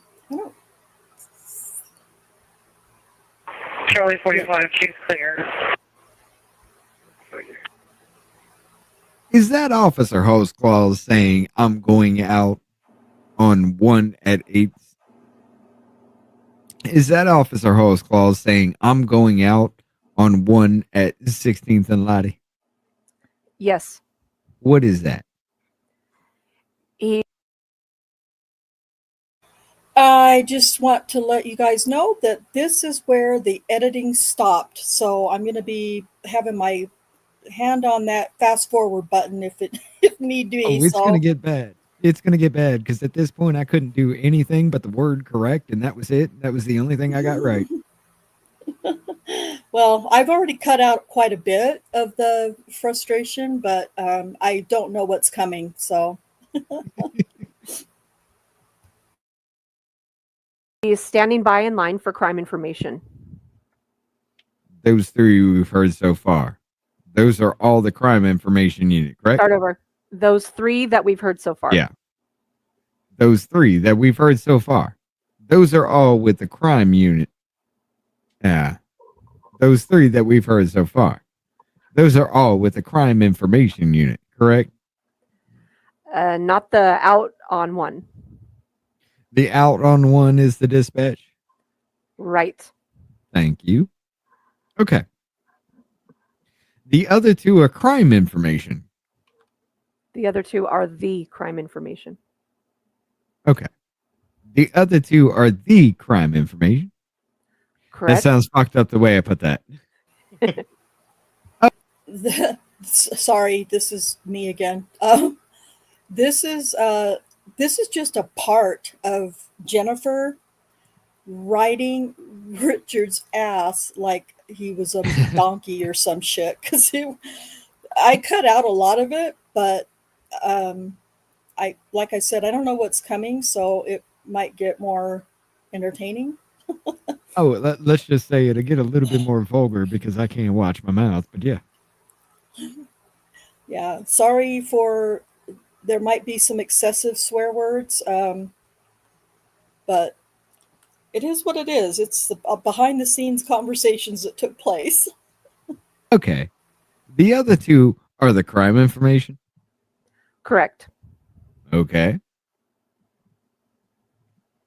That's the CIU dispatcher saying that Miss Lyles does not have any warrants? Correct. Is that the extent of the radio traffic that you were able to obtain from the records from the police department in regards to this traffic stop? Yes. And what he told you? Excuse me.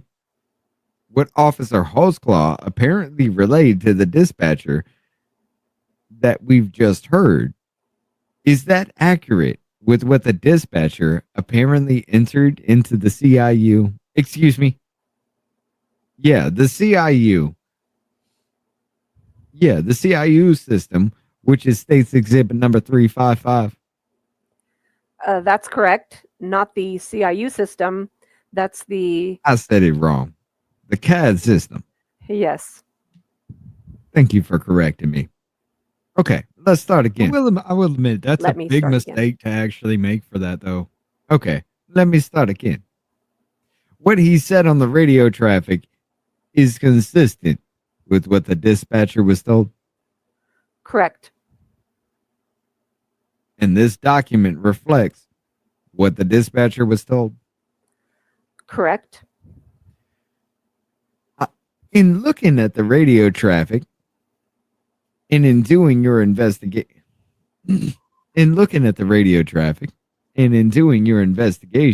did you ever find any indication that Officer Holtzclaw told any dispatchers that in fact he was leaving 16th and Lottie and driving to the location of Creston Heights Elementary, the abandoned school? No. In fact, if you look, he closed that call before he did that. That's my next question, ma'am. Oh, sorry. Whenever you looked at the call we have, he's arriving. If you look at State's Exhibit number 351 in the cul-de-sac at 13610, correct? Correct. And he's there until he's driving away at 147 at 9 knots, correct? Correct.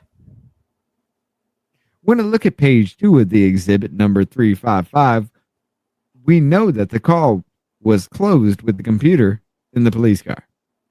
Correct. And the computer in the police car registered that the call was closed at 132:33. Correct. Other than Miss Lyles being in the police car and traveling that path to the school, is there any way that you can anticipate as the lead detective that she could have known that Officer Holtzclaw went into the school at this time period? No. Other than you requesting the AVL information from Officer Holtzclaw's police car, specifically at the location of the Okay, school. that's patrol car. Wow. Other than you requesting the AVL information from Officer Holtzclaw's patrol car, specifically at the location of the school and at the time relevant, is there any document in OCPD that you're aware of that shows Officer Holtzclaw went into the school on June 18th at approximately 1:30, 1:32, 1:36, and 1:36 in the morning? There's not. Can you think of any reason why an Oklahoma City police officer would transport a female to an abandoned school and not tell anyone he was going there? No. Ma'am, in this regard, did you have any opportunity to also look for field interview cards to see if Officer Holtzclaw potentially took her there for some reason that he did not put out on the radio, but documented another way? I looked. Okay. And you were able to find, and were you able to find any information in any field interview card that Officer Holtzclaw prepared in regards to his interaction with Kayla Lyles on June 18th of 2014? No, there wasn't. Did you also pull his activity log for June 18th of 2014? Yes. going to hand you State's Exhibit number 359 and ask if you recognize what this is. It's his activity card for June 17th, which goes into the morning of June 18th.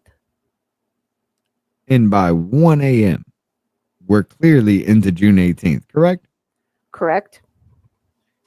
And is it accurate based upon what Officer Holtzclaw turned into his supervisors at the end of that shift prior to his stop of Janie Liggins? Yes.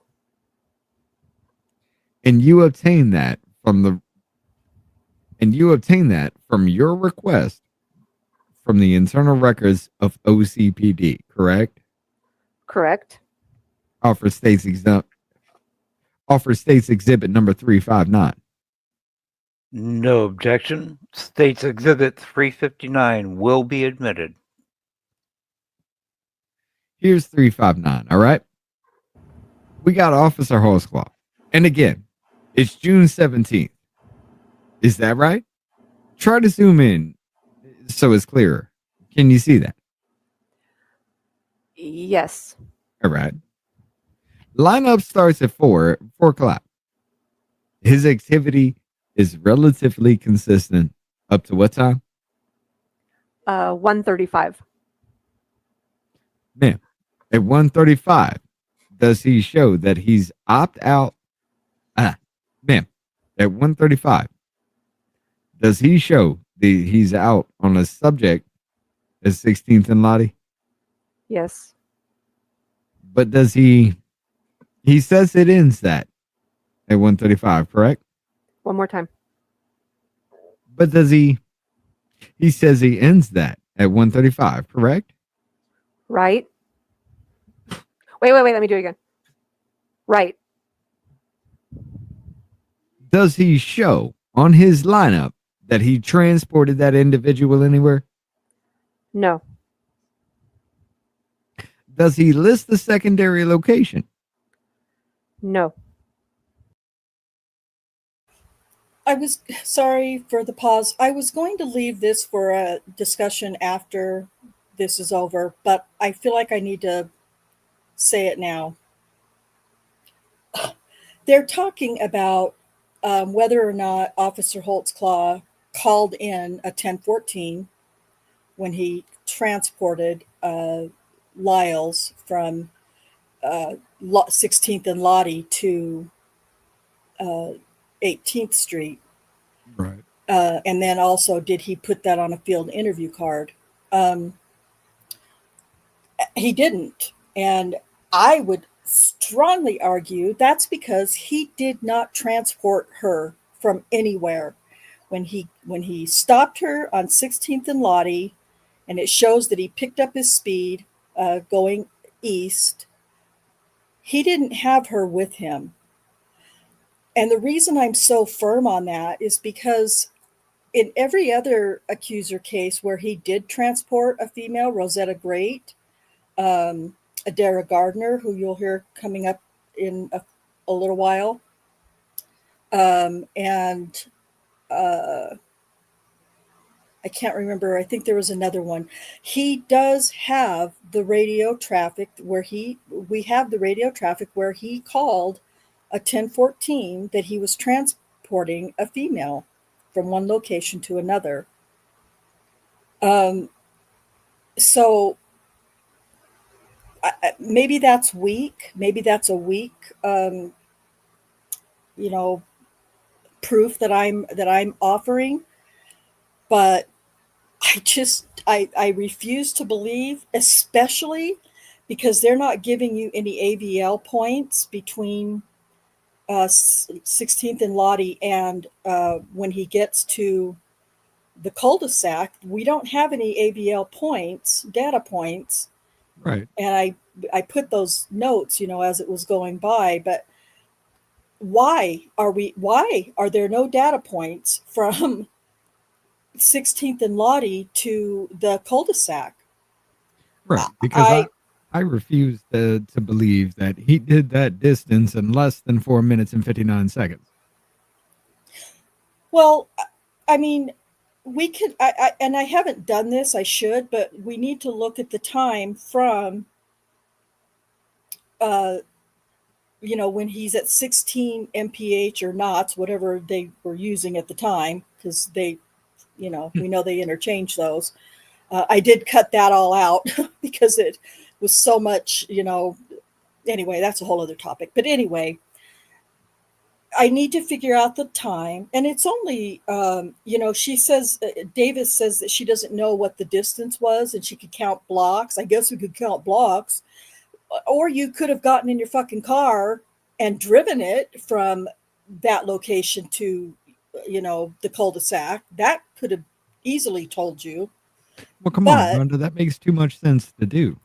Well, but if they're trying to hide, that he didn't, maybe he did travel from Northeast 16th and Lottie to the cul-de-sac. He might have very well done that, like they show on their little overhead, what's that called, map that they made. That doesn't, same thing with Rosetta Great. They did the same thing with Rosetta Great. And they drew a map and said where they say he drove from and to. Right. But those aren't AVL points. Those are not, I don't feel like that should have been freaking legal. Legal's not even the right word, but and I showed you examples earlier on when I was flipping through, showing you different AVL maps that they've made for other accuser cases. Mm-hmm. You could see all the points that they were admissible. Thank you, K-Bean. that they proved that he had driven in, one particular shift, for instance, in one of those. And I have examples of more of all the data points from the AVL that they have in other accusers' cases. But for this case, they don't have any data points from Northeast 16th and Lottie to the cul-de-sac at 18th and Highland. Apparently not. And that's one thing that I would, even going through it myself, if I were to just be like, okay, let's see if this is even possible within the time frame. Let's retrace the steps, even roughly around that time frame, give or take the amount of congestion on the road. But yeah, I mean, that would be the first thing I did, and just be like, hey, why is there no data points in between here and there? Because it was more than 4 minutes and 59 seconds for me to get there to that point. I'd question that myself. Right. Yeah, it's just, it infuriates me. And for those who have been, watching, these live streams I've been doing for a couple of years, the AVL to me is huge. And Liam knows this, TJ knows this, Sheila, if you're here under your scarf, you guys know this. The AVL stuff really, really bothers me. And not just in this particular situation with Kayla Lyles, but with all of them. And I'd spent a lot of time in the past, blowing up those AVL data points and marking them and putting in the times and things like that.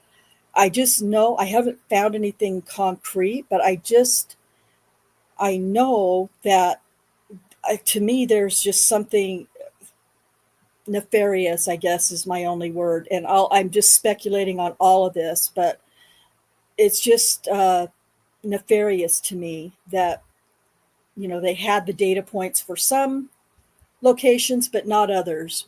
Why? Right. There's no reason why not. But I mean, with more data points, you can actually track more accurately his movement, how fast he was going, and things like that. Because you got one data point saying he's sitting at 0, and another data point saying he's sitting at 0. How fast was he traveling in that? Are you trying to tell me he was going 60, 70 miles an hour through a residential area just to assault a woman? Because that makes no sense.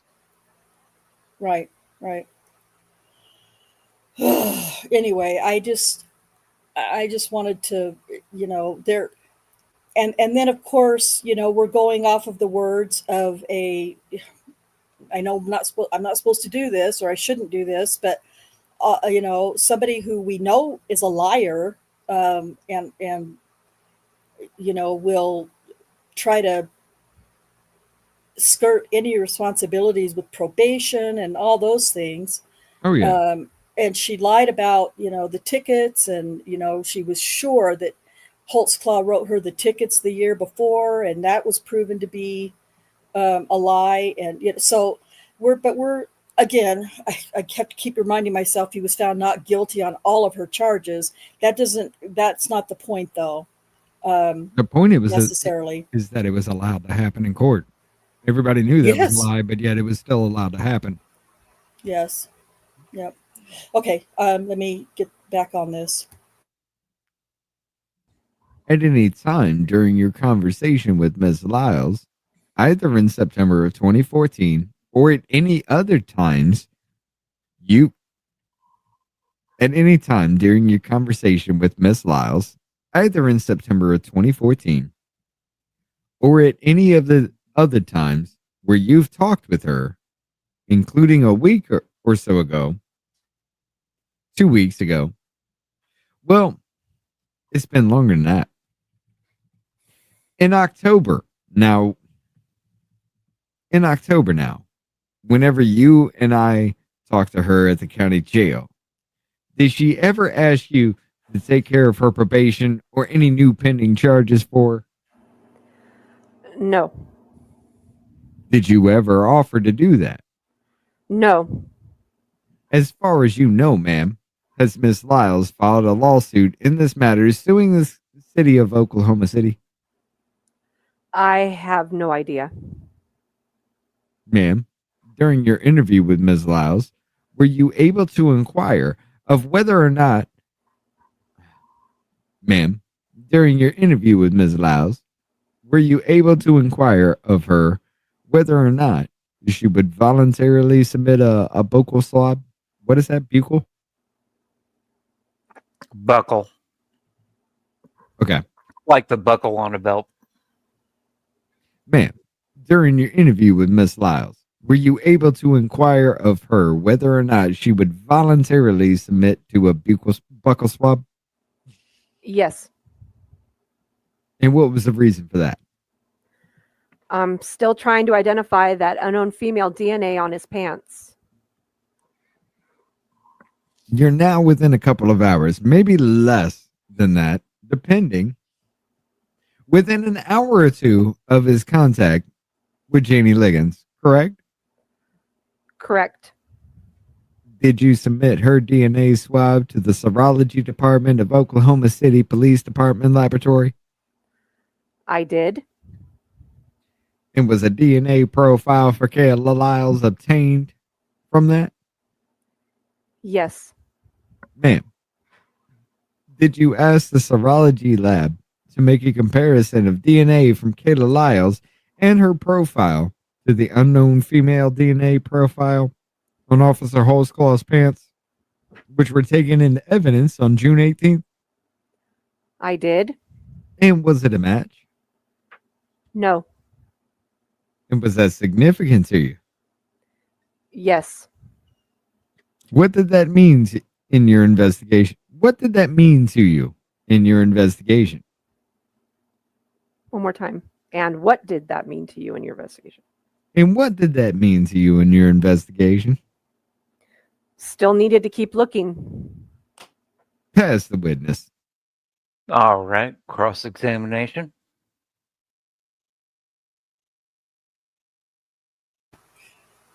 Okay, this is where I'll end it. Yeah, this is where we broke last time. Yeah. And then, like I said, unfortunately, I don't have yesterday's recording from with Davey doing the cross-examination, just because I just couldn't get it done. So, like I said, It's a lot of work. It is a lot of work. And again, because I'm trying to put in, the exhibits and, graphics, trying to help, point out things that are being talked about in specific areas and things Right. like that. Because I feel like that's, I don't know, but I feel like that's important for people to be able to see. So it does take a lot of time. It is a lot of work, and trying to decide, what little funny quips I want to leave in and what we're going to take out. We had a lot. This was over just this part that we did was over 2.5 hours. Oh yeah, we And sparked out a lot. That was yeah, part of the deal. there were a lot of conversations that took place behind the scenes. And so, you know, that hopefully some of you in the chat or people who are listening or watching this at some point will have questions about as well in this testimony. Again, Cherie and I mentioned, Cherie had to leave, by the way. Yeah, I just And noticed she was gone. yeah, and Richard joined me. So they, we mentioned at the very beginning that there was what we believe, what Cherie and I believe, was a lot of leading questioning by Gayland Gieger. Right. And it was a lot, and it was just allowed to go on, and it was really frustrating. But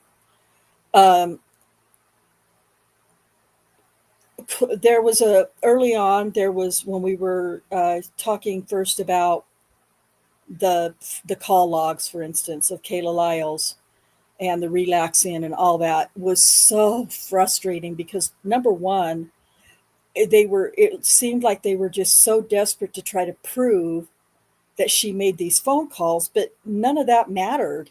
To me, it didn't matter that she made the calls or that, her boyfriend tried to call her. That doesn't prove anything. In my opinion, that proves nothing except for her words. And then we squirreled out for quite a while on the UTC time conversion thing. That was ridiculous. There was no point in that. Yeah. I mean, if you don't understand time conversion, then maybe you shouldn't be on a jury. I mean, that's easy. Well, all you have to do is just give them a point of reference and be like, hey, just subtract 6 from this hour right here, and you have your time. Okay, cool. I got you. Not even so much the jury as, I don't know, it was almost insulting to me. All that stuff about the call logs and the UTC time conversion, because they used an exhibit. Excuse me. They used an exhibit, and I chose not to share it with you guys. a picture from the website where they talk about how to convert time from UTC to real time. And, oh yeah, that whole thing was a joke. And yeah, Richard just was like losing his mind, and Rick, we all were really, but because it was fucking insulting to me. It was just insulting that much time needed to be spent on that. But I feel like it was by design, because I'm sure this jury's already confused as hell as it is. And I just feel like it was just another tactic to try to, maybe not confuse, but just wear the jury down, honestly, just wearing them down with useless information.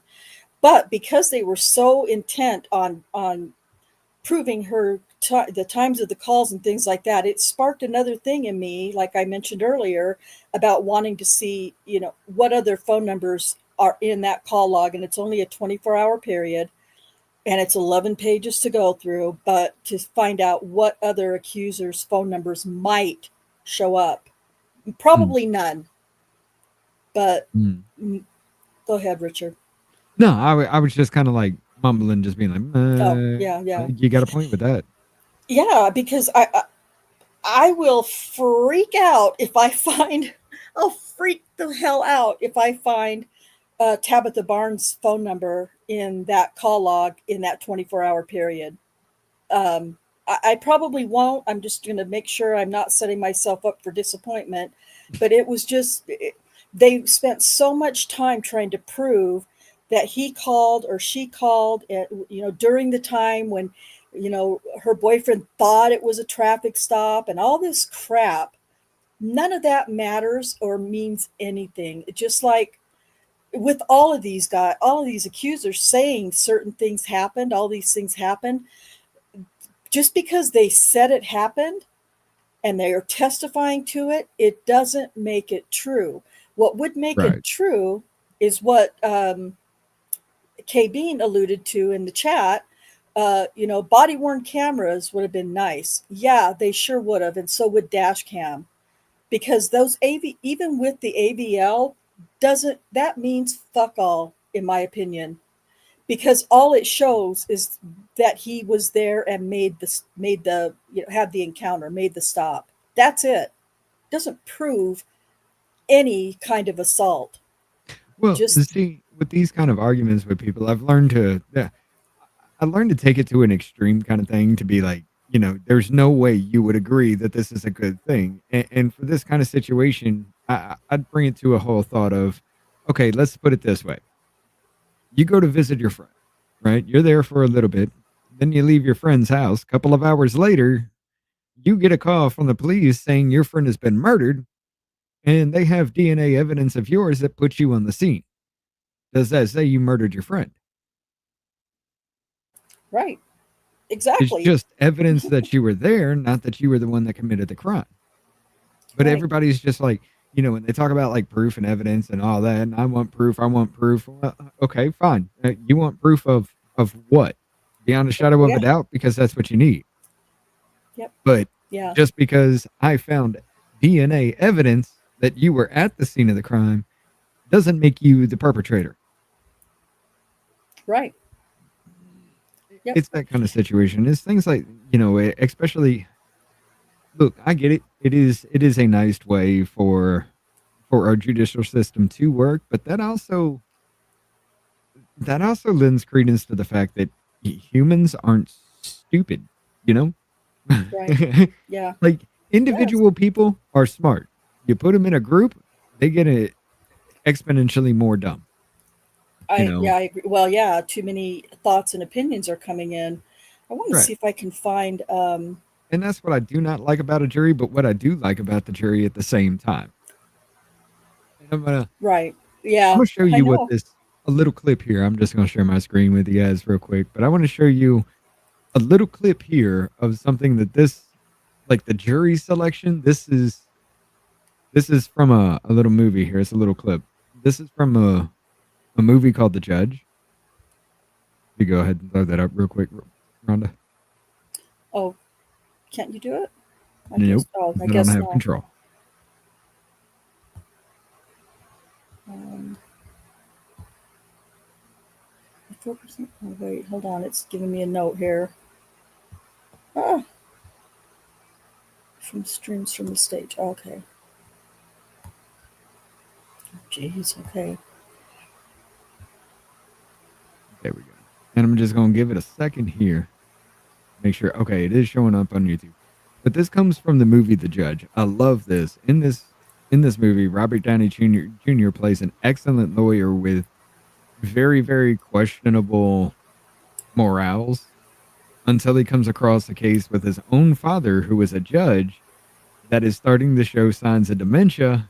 And the judge in the movie might have killed a guy that he let get away. It's an awesome movie. Y'all need to check it out. But this is the jury selecting a jury. And it scares me how accurate this really is when you're talking about finding a jury, especially in a case like this, that is pretty much a little bit beyond room temperature IQ.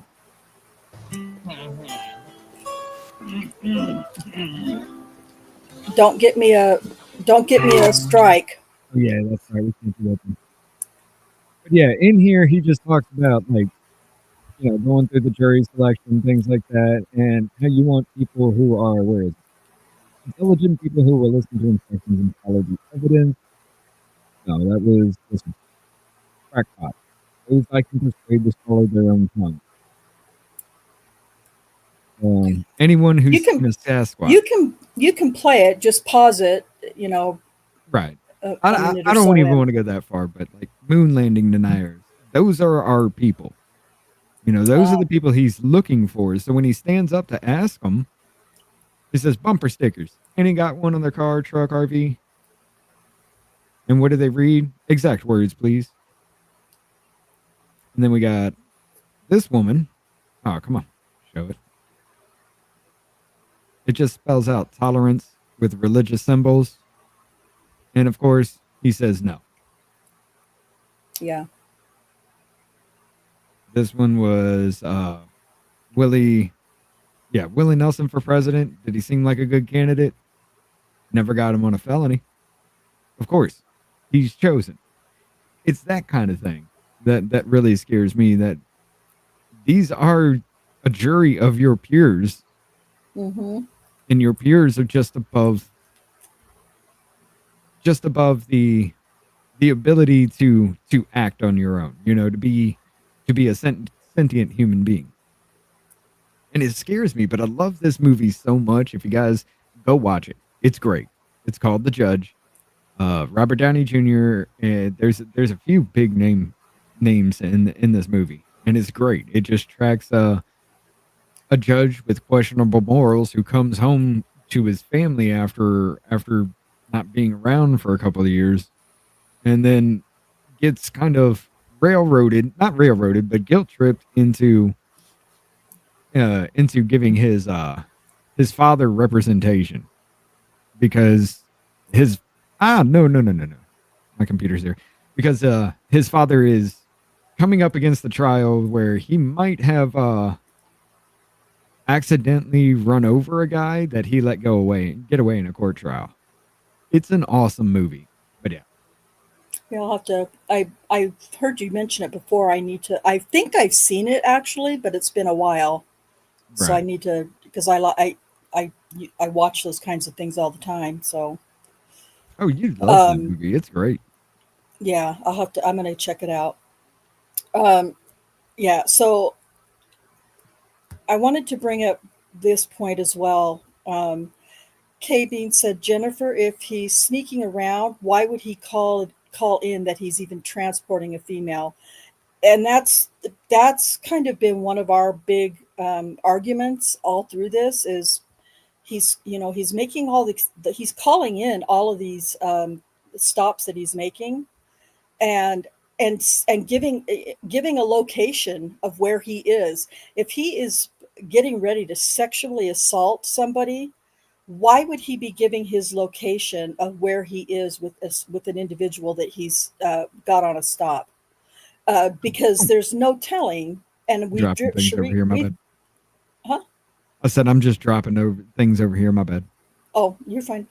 Uh, we've driven that area, most of the area where Daniel patrolled a couple of summers ago when we were there, Right. and these to call it, these homes are very close together. The streets are very narrow in these residential areas, and for him to be calling in the locations where he's either got somebody stopped or he's transporting a female from one location to another, which he's did a few times, why would he call it in and risk that another officer might just roll up to assist him for some reason? Because it happened in the Tabitha Barnes case. The Right. very first time that she says he assaulted her, he had stopped. Well, anyway, that's the whole other case. But at any rate, another officer rolled up to back him up. And why? So yeah, if he's sneaking around, like K Bean said, if he's sneaking around and planning or has assaulted anybody, he's also given the location of where he's doing that and risking that another officer might roll up to back him up, or because these homes were all so close together, uh, people peering out their windows and seeing shit, you know? Yeah, that's the kind of thing too, especially, that school being there, that's in a populated area like that. Somebody's going to have eyes back there. Yes. Well, and I'm trying to think if I think we talked about it on the last live stream I did.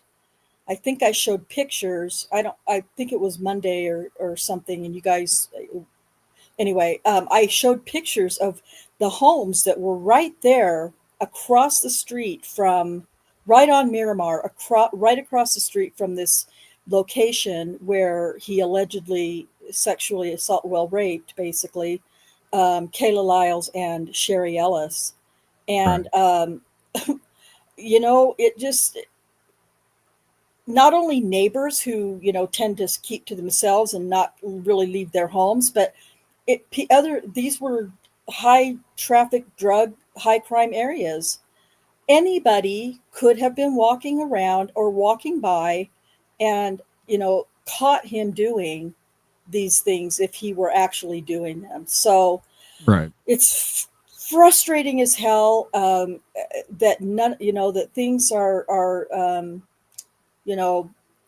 just so, I mean, there's no nuance given whatsoever at all during the trial, and none brought out by the defense either, because I think that's where all of the dirty is in the nuance of each and every accuser's case. I wanted to address this really quick. Jennifer wants to know, have we tried contacting the Innocence Project? One of the reasons that there's the Innocence Project won't take up Daniel's case is because there's no real DNA evidence, and what little bit of DNA evidence that they tried to use, that Gieger used, wasn't in dispute that it was Daniel's DNA, because it was Daniel's DNA on his own pants. But they said in the trial, there is no DNA evidence. You're absolutely right. The DNA evidence that they had was so minuscule or minute, however you want to call it, that it was, I can't say the word. It barely made the stochastic. I wish Rick was here. Stochastic. It barely Stochastic. stochastic. It barely qualified to even be able to be used, rather than being, said to be inadmissible. Right. And again, and thank you, Liam, for that. Liam put in the link for Uncuff the Innocent. That's a website that was created by, a few, I think there's a couple of exonerated individuals who are on that. Stochastic. Thank you. I can't say the word. Stochastic. It barely qualified to, to not be called inadmissible altogether. And they also, the DNA, the crime lab analyst says that Daniel's DNA was nowhere on his own pants. Come on. Right. And Dr. Silkman proved to us that that was not true. And again, that's in, my video with Dr. Silkman, who did the DNA analysis for us on this case. Not analysis, I shouldn't say that. He presented his findings of the DNA. So anyway, it's just infuriating and frustrating. All of the, the pretzel twisting that the state went through and the detectives went through, and it all sounds like they had everything all, all situated, all pat, and it was all legit. Wasn't at all legit. And when people, argue with me, that, well, what about the DNA? What about the AVL? What the fuck about it? What about it? None of that proves anything. No, not at all. Anyway, some of these things I've said 100 times, and and I'll continue to say them because people need to hear it. But Okay, and Liam put Dr. Silkman's presentation in the chat for you guys to watch if you haven't yet, because it's just incredibly frustrating that so many people still believe that he's guilty, and they have no, and they can't even, I mean, there are some cases, Janie Liggins, why would she make it up? There, if you watch the interview with Michelle Malkin and the two nitwit detectives, there's a lot of reasons that people would make shit up. And in this particular instance, I'm going to personally say, money, I don't know what I put at the top of the list, money or getting, charges dropped. And, they keep case after case that they present in this trial. Did you, were you promised anything if you testified that you would have these charges, blah, blah, blah, blah, blah. Well, of course, everybody's going to say no. And none of it looks like charges were dropped to benefit an accuser, but a lot of it looks weird. And TJ will tell you this. They can make charges being dropped look any way they want it to look. Oh yeah. And so yeah, it's just. But anyway, another thing that I want to say that's really bothersome is there's a 4-part documentary out there, I think by ABC News, and I think the title is What the Dash Cam Never Saw, or something to that effect. What the dash cam doesn't show, what the dash cam never saw, or whatever. It's really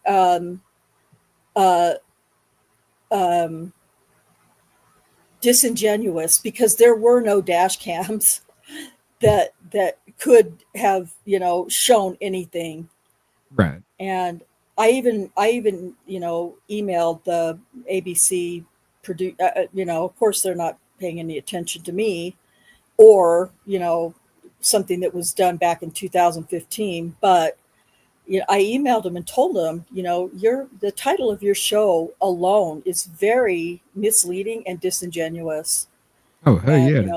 And I told them why, and blah blah blah, and of course I never heard from them, and that's fine. Made me feel better, I guess. So let's see. Sheila says, didn't someone do the transfer DNA demonstration using sugar and artificial sweetener? I think it was in regard. Yeah. Yes. Again, it was a Michelle Malkin. It's a video that Michelle Malkin did. I can't remember his name, the name of the doctor who did it, but they did a really good demonstration of sugar, transferring from, one person's hands to somebody else's water bottle or something. It was a real, I know which one you're talking about, Sheila. I wish I could, if Cherie was here, I know she could get her hands on that for me right away. At any rate, I do want to show you guys though really quickly, and then I'll be done. I want to see if I can do this. Copy the link. I wanted to show you one of the, if it'll let me, videos. There's a couple of them that Cherie got for me, but hopefully this will work.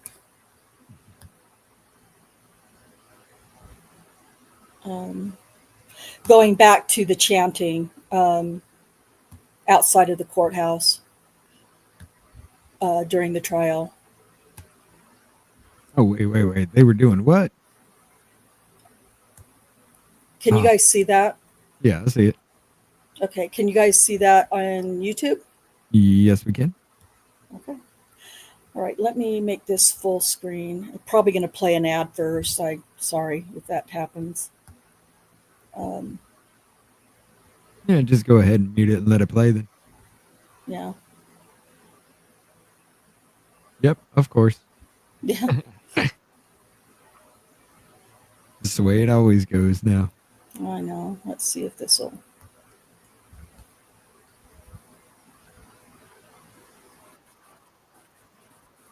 There we go. Unmute. I can't hear it. Rhonda. Rhonda. Hello. Hello, hang on. I can't hear it at all. You guys can't hear that? Crap. It No. might not. Did you share tab or share screen? Oh, Share see, I screen. keep dropping things. Yeah, you didn't hit the little thing to share audio with it. So go ahead, bring it I down. did. Bring it. No, I Oh, it did. didn't work. I can't hear it. So Okay, but yeah, well, bring it down and bring it back up again and hit share tab instead of the screen thing. You know. oh, everything is StreamYard's been having a lot of problems. So it's my I need to shut a bunch of programs. My computer is I have too many things open. It keeps playing. Sorry. I'm really sorry. Well, I'll just put the oh, thank you. Liam's got one of the links in the chat. well, if he's got it. Yeah. We'll just put those in the chat because I can't get the I can't I need to oh my gosh. Anyway. Give me a second, guys. I will actually put it up for you then. I'll hit that right there. Present. Share your screen. All right. And she can throw it up there for you.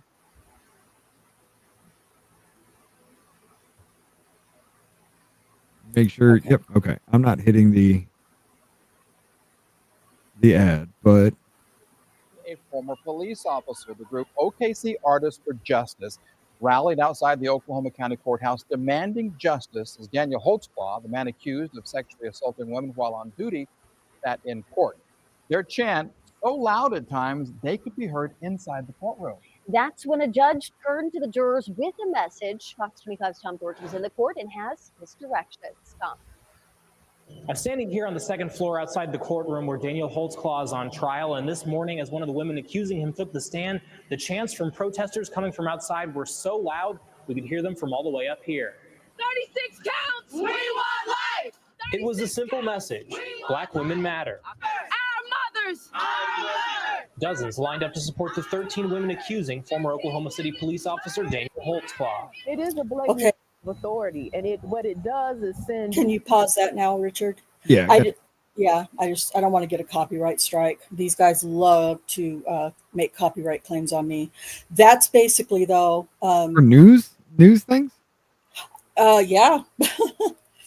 Oh, that's not gonna work. It's been a long time since I've shown one, but who knows, But that's basically what they could hear outside of the courtroom. This here is Grace Franklin. You guys have heard me speak about her. She OKC Artists for Justice. She is the local Black Lives Matter organizer or head of whatever. Yeah. So anyway, so she says her little rant about whatever. And then the other one is if you want to try the other one, Richard, that Liam has. The local protest one. That was he what I says grabbed also HT, yeah, also the second Okay. one. Yeah, let me throw that one up there then. We'll share this tab instead and hit this one up here. Let me close that one down. Sorry, I guess I have to get back into the mode here. Yeah, I don't know why. Well, I do know why. It's Sign in to confirm you're not a bot to watch what? yeah. I actually am a subscriber to this paper, but whatever. All right, then hold on. Copy video URL. Eat it. That's what happens. A group of about 100 men and women stood outside the Oklahoma County District Courthouse Tuesday morning to protest the former officer Daniel Ken Holtzclaw. Holtzclaw is accused of sexually abusing 13 black women while a police officer. We want life! We believe you! We believe you! We believe you!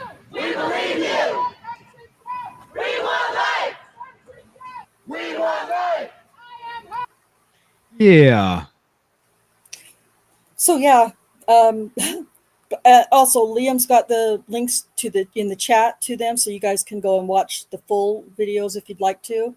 But so that's what they could hear inside the courtroom, and you know, plus I mentioned earlier that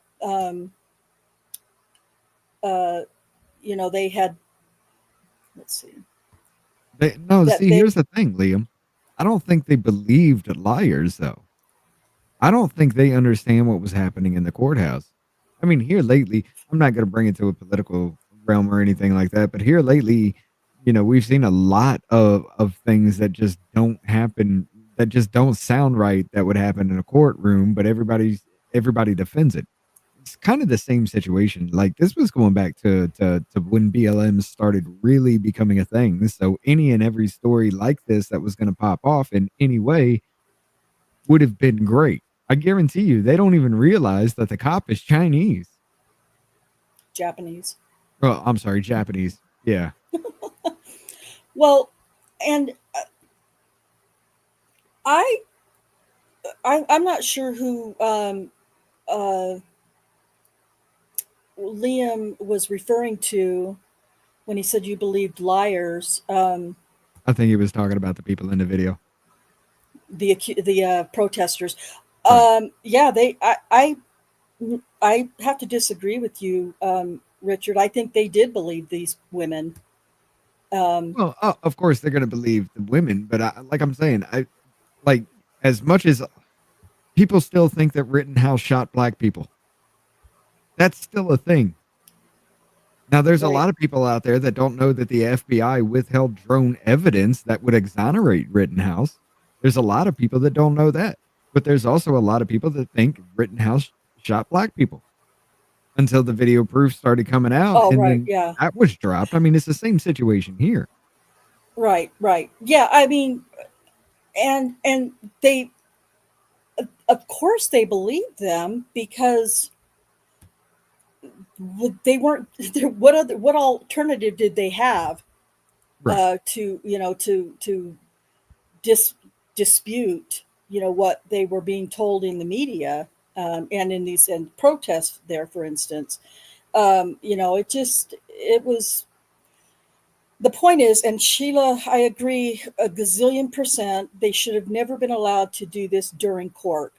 And there was some discussion, I think, during the trial in a sidebar or someplace where they talked about they had a permit, and who gave the permit? Who signed this permit for them to do this? And I think this was a sidebar with the judge and the attorneys.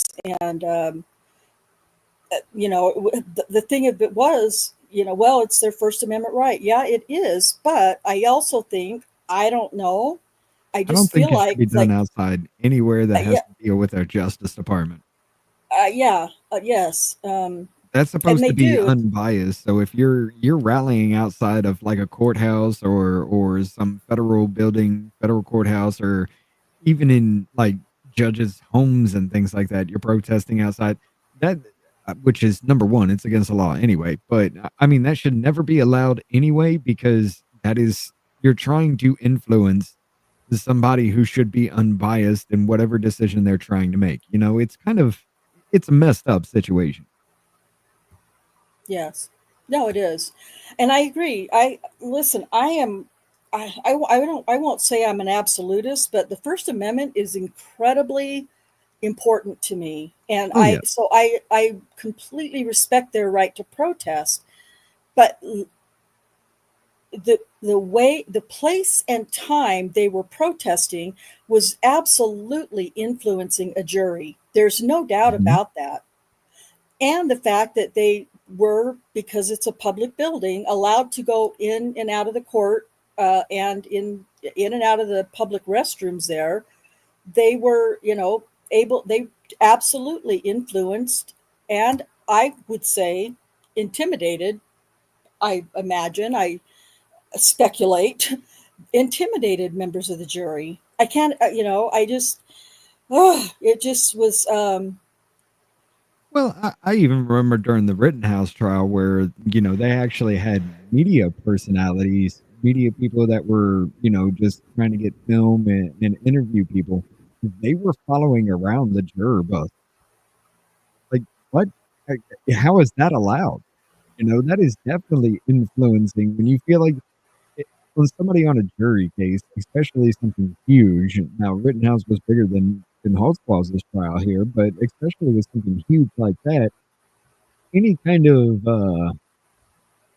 attempt to even do something like following them could be perceived as intimidation. Because, I mean, I wouldn't feel right with somebody following me just to get pictures of me coming off the jury bus.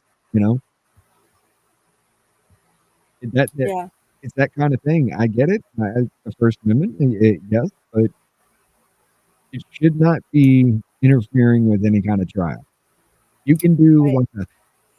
I'd be okay with a block away because at Oh, least well, you know why they're there. Not right out right, front of a courthouse. right. Yeah, it was just poor judgment on whoever approved the permit, honestly, Right. and yet and nothing, and nobody gave a damn. Nobody cared. It was just Or like the judge said, just ignore it. I'm sorry. It's just like whenever the judge says, strike that last comment, it's already there. It's already in the brain. right. Or I would even be okay with across the street, like a courthouse is in a square kind of area in a downtown. You're going to have a street around the courthouse completely. If they would be across the street from that on the sidewalk, even across the street, not even like on the sidewalk where the courthouse is. I don't want that. Even if you're just across the street doing that, at least there's that barrier of at Right, least the street that can't be breached. Well, it shouldn't be breached. You know what I'm saying? right. No, I agree. And I also agree with what Liam's saying here. Constitutions mandate the areas outside of Capitol buildings and areas for gatherings to demonstrate. Many places have their courthouses and governor's house in close proximity. That's the thing with True. this particular courthouse, and I don't know if TJ is still here or not, but um, this is not, the courthouse in Oklahoma City is not in like a justice center type square, if that makes sense. It's just kind of there, sitting there by itself. Well, that's weird planning. Well, it's old. I mean, it's freaking old, but that's no excuse. They should, at any rate, it happened. It shouldn't have been allowed to happen. There was at least one person in the gallery during the trial who had to have their phone confiscated. It was somebody related to one of the accusers in some way, taking pictures of the freaking jury. Right. And he got caught, and they confiscated his phone, and the judge, apparently, made sure that there was no pictures of jury members on it. But this is just and the thing is, that courthouse is not that big. The room that they were in, the courtroom that they were in, is not that big compared to others, that I've seen. And the jury, I'm sure, could see whoever it was that was taking pictures. I'm sure they could see that. And this was a frightening time, with, the whole Black Lives Matters, community. So I don't know. It happened. I think at the very least, this is, what I think should happen. Well, first of all, I feel like he should just be exonerated flat out. Obviously, I think that, but I also believe that he should be able to have a new trial, evidentiary hearing, because if they were to well, there's no evidence to produce other than how we could dispute or counter all of the things that they called evidence. I'd have to just kind of like, I don't know. He's already been found guilty. What would be pardoning at the state level? I don't know what that would be called, but I'd have to do something like that and just be like, look, there's nothing here. This dude did not do this. as much as I've been involved in this, I can tell you that flat out, there ain't no way. Even reading Adam's part, and that's why I'm reading it like I'm just kind of like, hey, you said this, you know? Because it's like frustrating to me that like nobody is understanding his words at this point. He's like, not too long ago, you said this. Your feet were inside the car, which is probably going to come up very soon. But I was no, we actually already covered that one. Well, you did. We covered that. Yeah. But yeah, he was like, okay, so you said your feet were always inside the car. They never came out. But in this testimony now, you're saying you were outside the vehicle. So, I mean, how is that working? And everybody's just like, yeah, it is what it is, you know? Mm-hmm. And I'm just like, all right, come on now. This is too much. This is too dumb. It's like common really sense is. has left the entire courtroom at that point, you know? Yeah. Well, I don't even know if there ever was any common sense in the courtroom, but you know, who knows? It's hard to say. You sent me little interviews with Mr. Adams, you know, and I'm just like, there's no way I can do this. I'm gonna have to. Gieger, of Gieger. Well, Gieger too, yeah, but Gieger was even worse. But you know that one you sent me with that conversation with Mr. Adams, that interview. Yes. And then I was just like, I mean, at least I can work with this one. Yeah. To make this sound a little bit believable, but even then, I was just like, this passed the bar. Yeah, it's frustrating, definitely very frustrating, and almost remarkably unbelievable because it's just all of it's all of it to me is just so obvious, but you know, I know what I know, and so you know, trying to I don't want to use the word convince, but I guess there's no other word to use, but trying to convince others who believe wholeheartedly that he's guilty just based on what they've seen in the media. I don't know anybody who was actually at the trial because it certainly wasn't televised. And so, you know, trying to get people to even take notice and interest in finding out if there is another truth or another side of the truth is very difficult once people, you know, make up their minds in you know, especially in that community in Oklahoma City. They're just not gonna, they're just not willing to accept that there's a possibility that he's not guilty. And because I think that there is a mindset of people who don't want to know the other side or the facts or the nuances. They don't want to know because they've already made up their mind and they've already made a statement, and they're not willing to walk that back and say, you know what, I fucked up and I believed something that wasn't true or whatever, you know, however you want to say it. And I believe that this guy's, you know, was railroaded. It's hard for people to do that. 100%. This dude he's innocent. 100%. And you only know of two of the accusers. And they're just so unbelievable. Even when he was bringing up, hey, these aren't the actual photos, right? This wasn't here in that photo, right? And then the panty raid conversation that we had. And I'm just like, there's no way anybody with any kind of rational thought could believe this, right? You know, in a jury kind of thing. And then I just started thinking about how juries were picked, and I was like, oh, this is 100% BS. There's no way, because these people, there's no way you can hear these kinds of conversations and either A, not already be swayed one way, or B, come to the conclusion that the man's guilty when they have no DNA evidence. Yeah. Yep. Yeah, wait till wait till you hear that. So our next person who we're going to start. Well, I'm going to edit what you guys read yesterday. I'm going to get that edited, and Tuesday or Wednesday, hopefully Tuesday, do a live stream on it and get that out there, because I don't want to have too much time between direct examination and cross examination. But after we get done with that, we're going to be. I think the next accuser in Bates's timeline is Shardarian Hill. He was found also not guilty on all of her charges. Her story's freaking wild.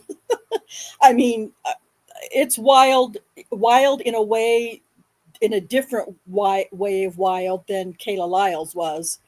But again, I'll just make sure everybody knows he was found not guilty on all of her charges as well.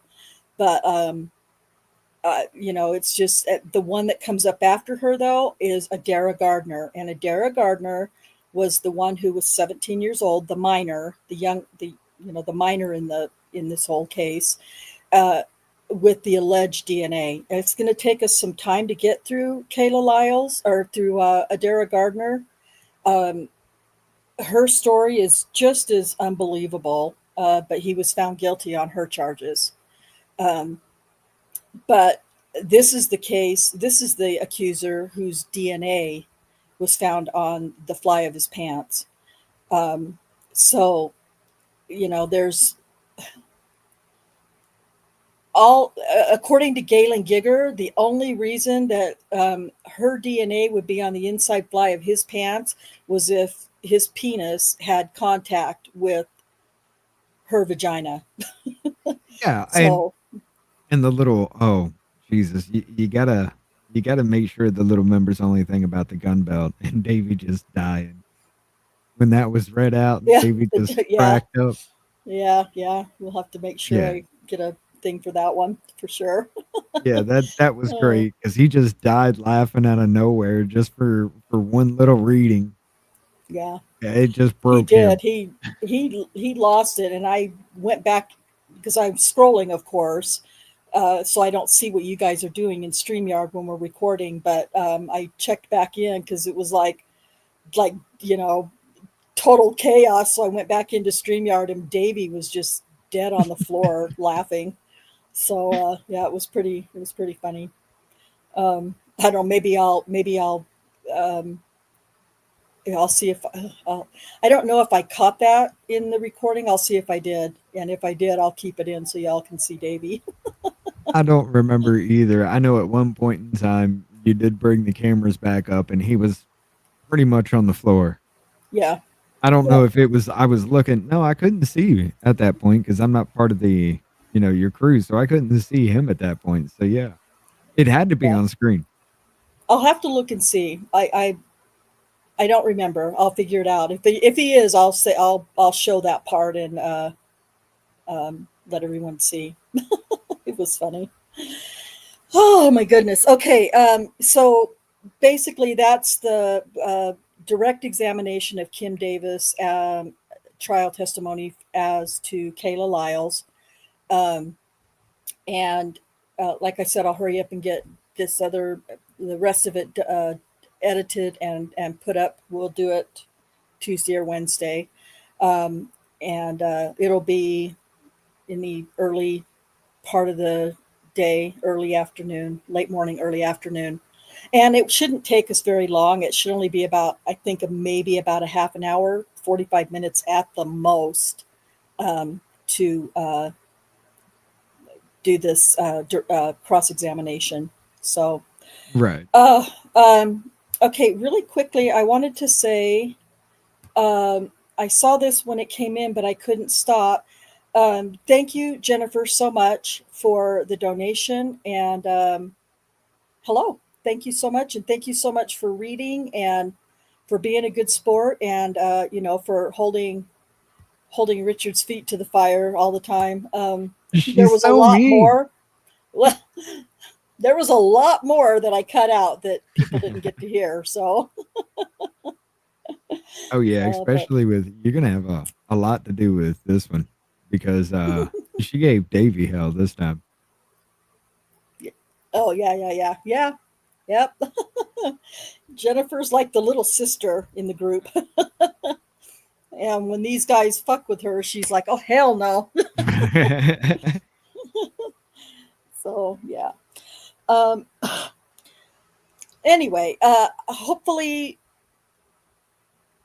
folks were able to get the gist of what was, being testified to. Like I said, I think it was all leading, very leading. And as you guys listened to it, you heard very little from Kim Davis's testimony itself, other than yes, correct, fair, whatever, and whatever little, half a paragraph she might have thrown in. But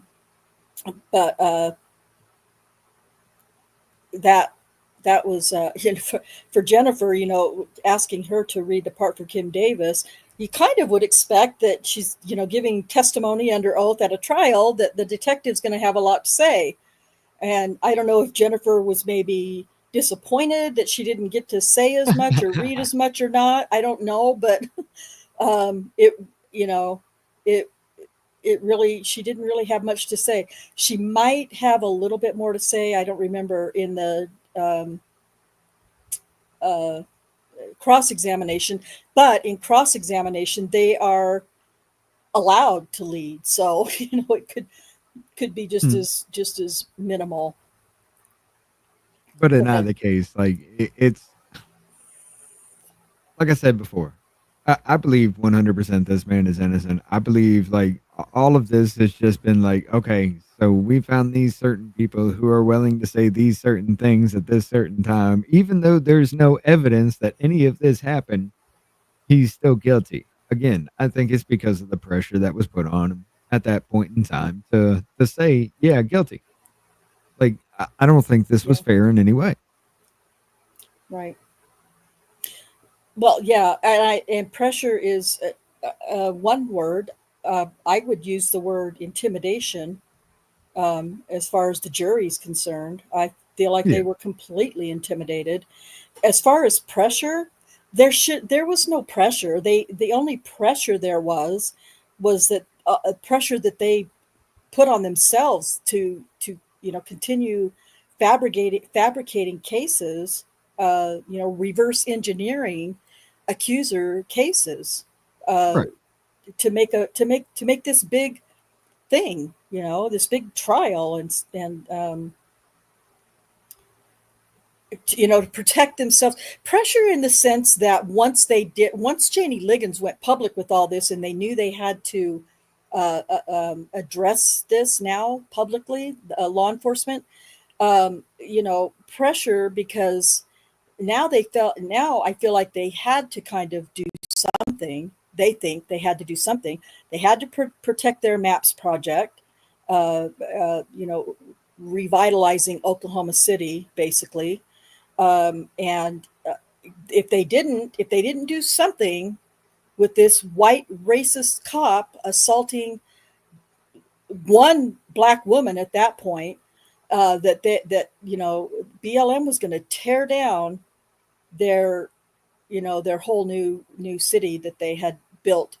At that point, it was just in the beginning phases. I don't remember which stage they were in the MAPS project. TJ probably does, but see, I'm just going to give a little bit more context here, but the reason why, I had asked, why are all these women who were accusing him black, and then we got off into that whole thing. What sparked it for me was because I remembered the Stop Asian Hate thing that was going on for a while, and then how quickly that ended. And I was just like, if his trial would have happened at that time, I'm for sure everybody been like, there's no way this dude's guilty. But it just happened at the wrong time. It did. Yep, it did. But it was just like, why are all these things? Oh, now it's coming back. Now I get you. This is what's going on. Yeah. Because to be completely honest with you guys, if this was going on when the Stop Asian Hate thing was going on, that this had been buried. He wouldn't have been able to, because I mean, it's all black women going against somebody who looks Asian. Let's just be honest. I didn't even know the dude was Japanese till you told me just right here, you know? Yeah. I was just like, okay. Don't say the other part that you thought possibly, please. Okay. if you don't mind. No, I won't say it because it's a little bit mean. Yeah. But yeah. It was just at that point, I'm just like, there's something here. What's going on? And I started putting two and two together about the time frames and everything that was going on. And I was like, yeah, this one is purely political, though. This one is. I'm sorry to say it, but it is. Well, there's no need to be sorry. Because it is what it is. It was what it was. You know, it continues to be what it was and is. So, you know, there's no political and they had to turn Daniel into a serial rapist. And what better way to do that than to, because I've said this before too, but particularly now while we're talking about Kayla Lyles, 20 minutes after we see him at the school in the, the AVL is stopped at the school and across the street on Miramar, 20 minutes after that, he's off duty and pulled over Janie Liggins. So this is all very, very close to the time when everything popped off. And I think personally, Rick has a different opinion, and he certainly knows more than I do. Dr. Silkman has a different opinion than Rick, which is fine as well. But it seems to me like if somebody had been putting their penis in somebody's vagina and in that same person's mouth, there would be evidence. Yes. 3 hours later, there would be some mixture of unknown female DNA that was found in that SANE exam given by Janie Liggins. Because according to Janie Liggins, it was 20 minutes after he, raped and orally sodomized Kayla Lyles that he was allegedly had his penis in her mouth. None of his DNA was found, and I say this again, none of his DNA was found anywhere on, near, in, around anything of Janie Liggins. Well, hold on. If there's supposed to be a time frame like this happened in the same day, is that what you're saying? They're claiming it happened in the same day? Yes, within hours, within 20 minutes. Well, then her DNA would be inside the other woman's mouth too. Exactly. That's my point. That's my thought. That's my impression. I don't know because I'm not a forensic, person, but not to mention, and not to confuse you guys, I'm familiar with the case anymore, but this is also the same night, the same shift, I should say, as when he encountered Adara Gardner and allegedly vaginally raped Adara Gardner on her mother's front porch at 9:20 or 9:50 that night of the 17th. Then we go roll over into June 18th and the alleged assault of Kayla Lyles, a few hours later. And then 20 minutes after Kayla Lyles, he allegedly has his penis in Janie Liggins' mouth. Right. Yeah, no. There would be DNA evidence of a third person. Yes. In her mouth if she went and had all that done in that time frame. No.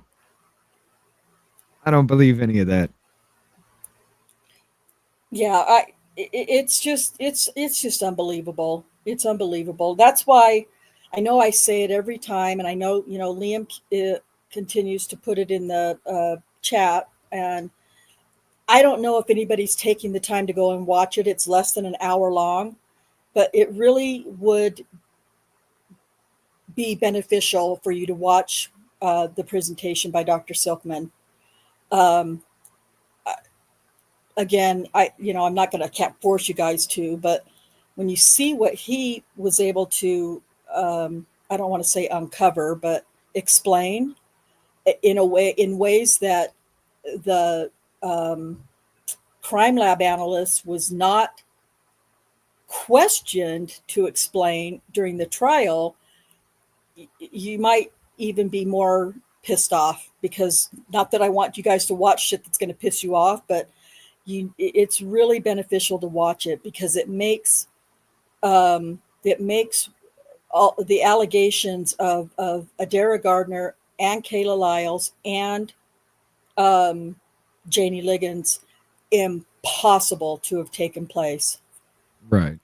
So, well, I do want to hit Liam's point here. I just want to go ahead and say to Liam for that question about whether it depends or not.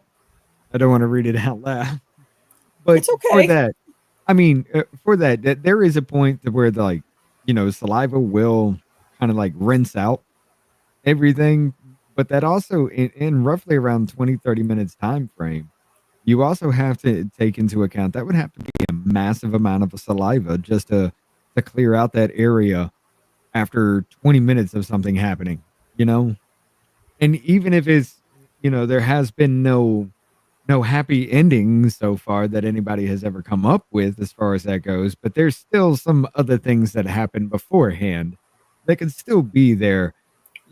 To wash it out in 20 minutes from your own spit, 20-30 minutes from your own spit, you'd have to salivate completely, like you're smelling the best steak you've ever had in your life just cooking, it'd have to be that in about that time frame. Liam. Oh, I took the bait and I spun it around. You guys are funny. Yeah. So please, it's like I said, it's less than an hour. If you don't have anything going on between now and, the next hour of your life, which most people do besides me, just do me a favor. And I'm kind of like almost begging you to watch Dr. Silkman's presentation. But of course you don't have to, but you should be so curious by now that you want to. Oh, I've seen some of the things from it. I've seen some of the things that have been sent. And I'm just like, okay, at least enough to keep up and to know what's happening now, so that when I do these cold readings and I hear these things and I'm just like, there's no way.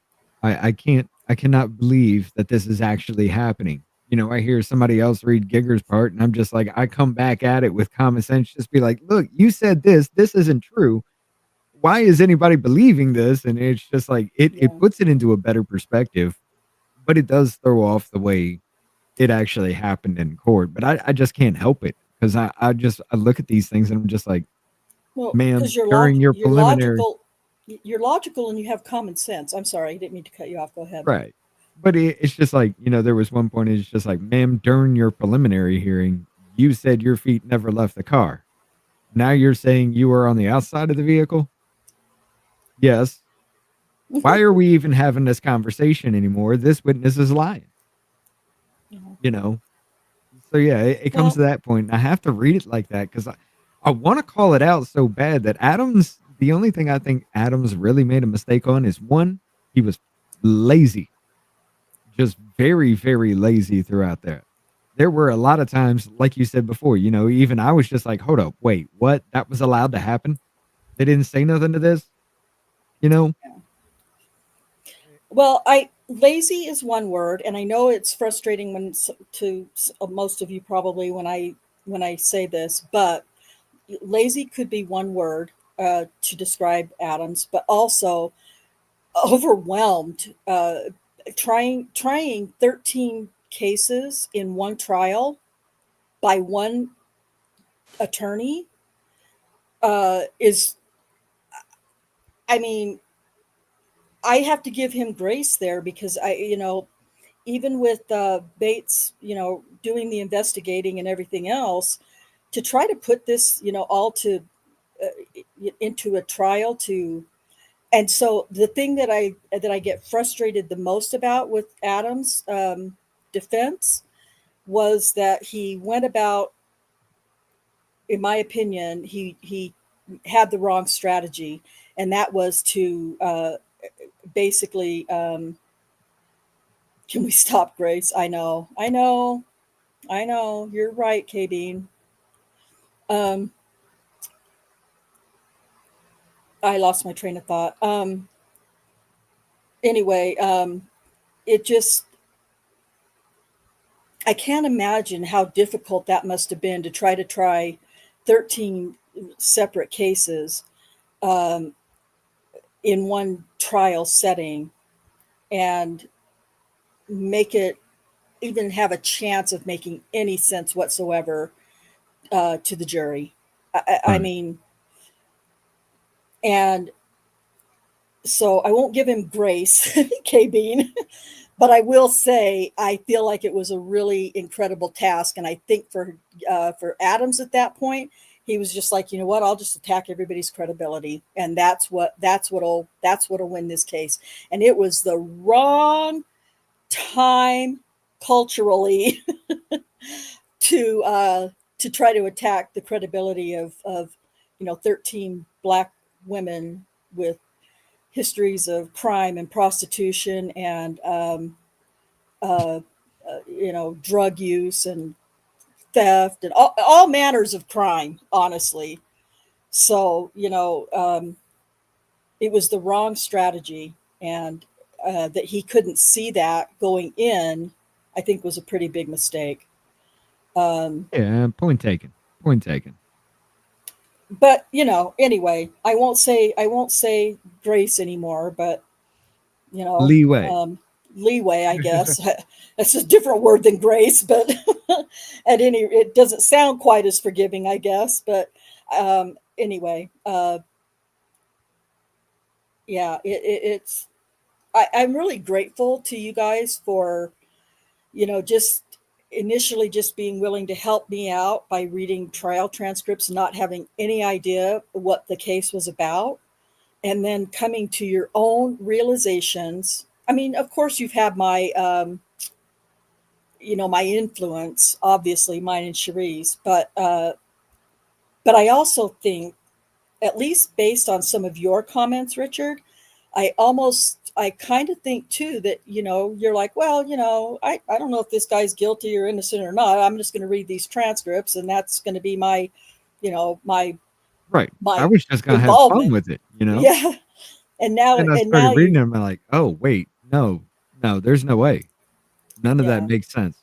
And at a common sense level, none of what you're saying makes sense.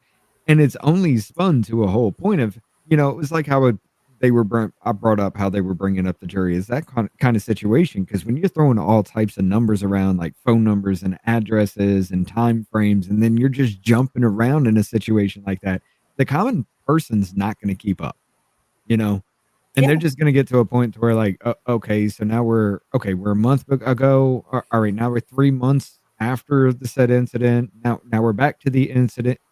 Where are we again? How does this fit in the timeline? Oh, it don't matter. It just happened in a whatever timeline of events that they actually spoke in, and it's just like, okay, well, this happened, but they were 4 months apart when that happened. Right. Yeah. Yeah, exactly. And it's not until you, boy, if you, I mean, I know Richard, especially you're so busy, and a lot of you in the chat are even really busy, but what Tabitha Barnes, her story, I think it took us 8 or 9, Jesus. maybe 10 weeks to get through hers. I started with that one. That was the one where they were talking about the furniture and everything like that. And I was just like, wait, y'all are asking about that was the 4-month thing. I was like, y'all are asking about somebody that lived in the house 4 months beforehand. Like, what is the point of that? Did they have any connection? Oh no, that's Rosetta Great. You were helping read at that point. I'm talking about Tabitha Barnes. You weren't involved at that point. We've already done hers a long time ago. Well, they mentioned that or something like that, because I remember that name. Yeah, they did. I'm sure they did. Because that name is when I asked you, I was like, what? How does this Who's play a that? role? Who is this? Yeah. But yeah. I remember that one. Plain Hooky, thanks for dropping in. I appreciate you being here. It's What really up, nice Hooky? to have all your sweet, happy, cheerful faces and comments. Thank you so much. And an influencer? No. Influencer of what? I don't remember what we were saying when you made that comment, but yeah, run for cover is probably a good idea. I'm not an influencer of anything. Oh, you're so cute, Liam. Okay, well, as I've said many, many times before, I could talk and talk and talk about this case and never, really be able to reach anything definitive because there's so much left unsaid. But this is basically what's left is unsaid are the trial transcripts, what was done and said in the trial. Right. And, that, Richard, for you, Jennifer, Davey, Scott, Rick knows a little bit, but for you guys to, be able to jump in and just take this project by the horns and, and be into it. And then, like I said, kind of come to your own realizations or thoughts about things that you're reading and saying, wait a minute, and not even having the full context of why a thing like the furniture you said, Richard, with Rosetta Great, Right. Tabitha Barnes, not having the full context of why any of that even matters is, it's pretty awesome to me. It's definitely been a feeling of relief, feeling like we're reaching more people now, which is what our entire goal has always been. Right. Sheila says, Daniel in the Den and Brian Bates Investigate podcasts are two quick ways to learn about the case. Also watching Daniel's interrogation. I know a few, yeah, thank you for that, Sheila, 100%. I know that I mentioned several weeks ago, maybe a month or so ago, if you haven't watched the interrogation, again, that's another 2 hours out of your life. But, if you haven't watched the interrogation yet, I think it was Jennifer who said something back then. We were talking about the behavior panel doing a breakdown of the interrogation and how they were, they kind of favored, I don't know how to say, they kind of implied that, that his body language and things he was saying, shows guilt. And I couldn't disagree more, of course. But and Jennifer, I think, had said, well, Rhonda, or maybe it was Kay Bean, about, body language doesn't lie, or, something to that effect. And I was like, yeah, I stopped buying into all of the whole body language thing a long time ago. I believe there are some things that can be, that can give one pause to look at something further, or that makes us all, I'm just as guilty to say, oh, she looks like she's lying. When I watch Kim Davis in her interviews, any interview, but particularly the one in that they do with Michelle Malkin, I watch her. I try not to watch her, but when you watch her, you guys, all you need is 10 minutes of that video, and you look at her and you watch her eyes and her facial expressions, and you go, oh my God, what, this woman's lying. Right. But, again, I believe that, but it also could be that I believe she's lying. I just believe she's lying without looking at her face. So, if you get a vibe of lying, it's called a red flag. Yeah. Absolutely. Oh, there's been a lot of lies that even me reading the way I do with Mr. Adams, I've caught a lot of them. But if you don't bring it to that kind of attention the way I have, where I was just like, okay, now you would agree with me, you said this, but this is actually the truth, correct? And they're like, yep. And I'd just be like, if you don't read it in that way and you just make it sound like a normal day, you're just telling a little story, it kind of loses impact. Yeah. And Absolutely. with what little I've heard from Mr. Adams, I feel like it was just that it was a whole nonchalant attitude that just screwed him in this whole thing. Had he had been there and just been like, no, you'd agree with me, there would be no way that any of this would make sense unless there was DNA evidence. Yeah. I mean, how does it make sense if you can't prove that these are here by definitive proof? Why are we here in this courtroom right now? If he would do that, it'd be a lot better. But I feel like he just did it in such a nonchalant way, like he didn't even really care, which is wrong, especially if I'm hiring you and paying you lots of money and you just don't care.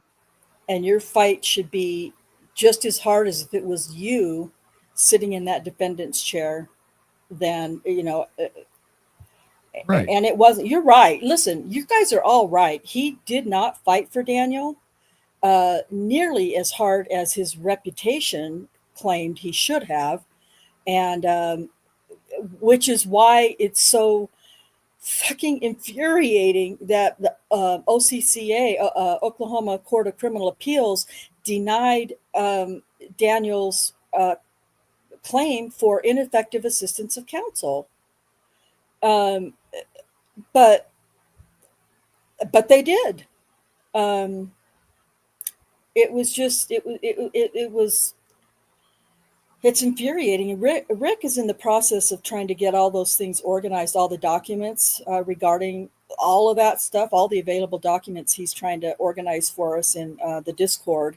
So you guys can go in and, well, they're there now. You can go in and download them now. I don't think they're really named very well at this point, or I haven't looked for a couple days, but you can, the OCCA's denial is in there. All kinds of documents are in there that you guys can go and look for and download and read for yourselves. And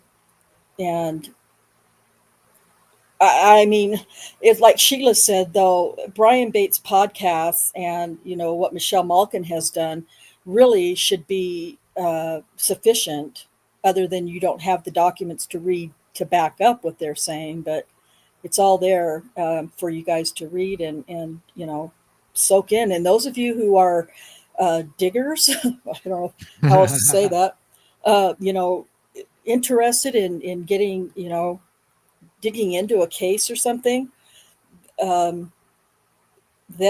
this is a good one to do that with, because there's so many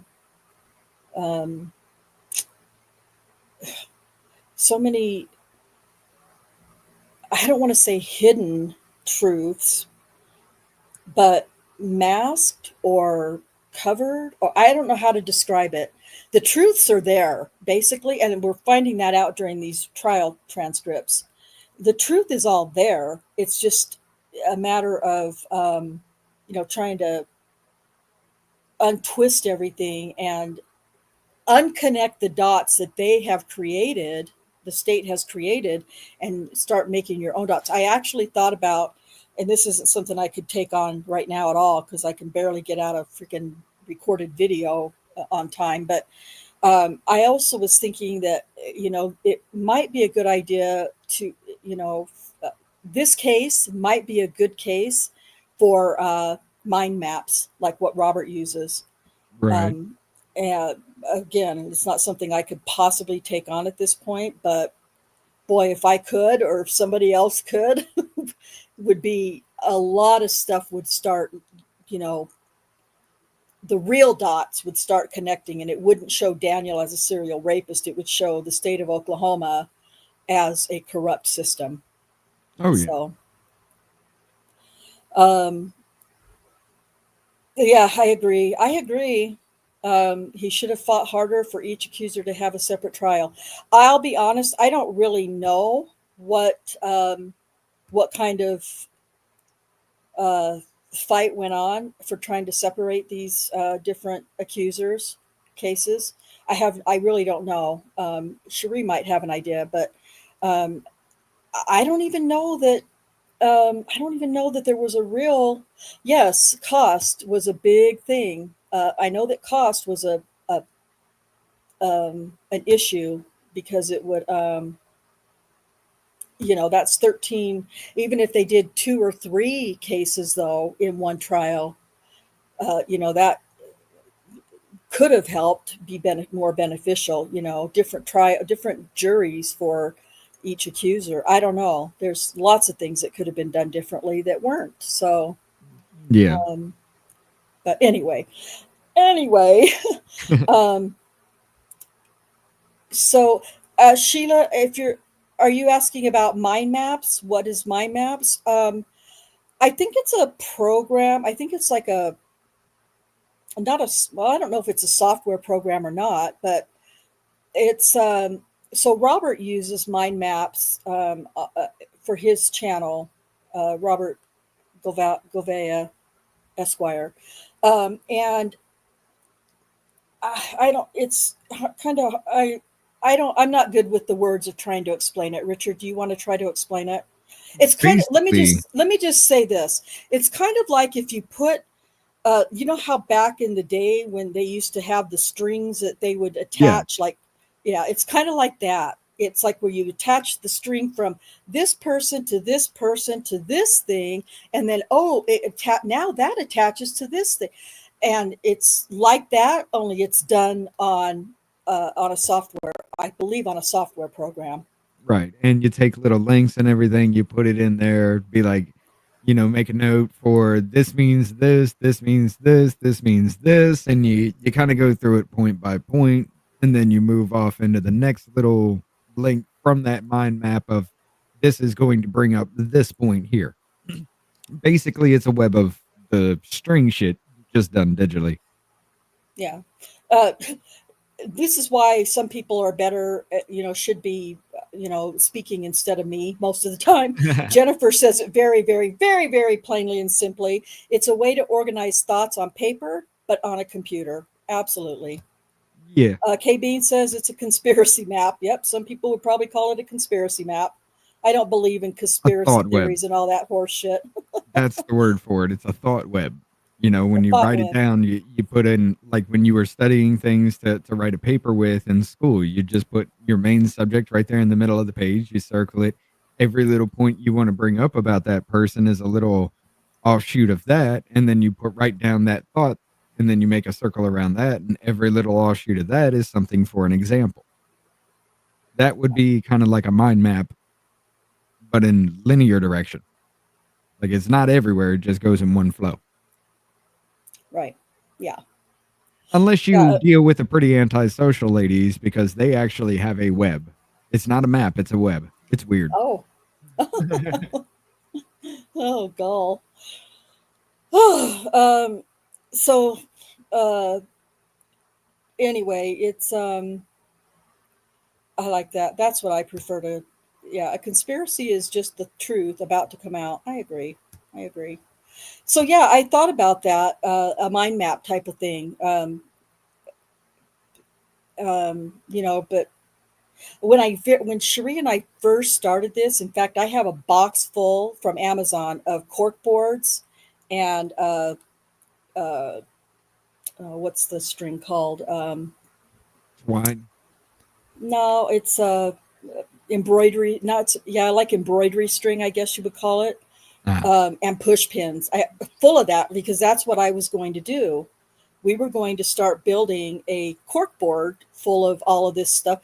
But the more we learned and the more we found, there's no way that, my cork boards would have to go around a corner of 2 completely, open walls to put stuff on. And so, right. It's,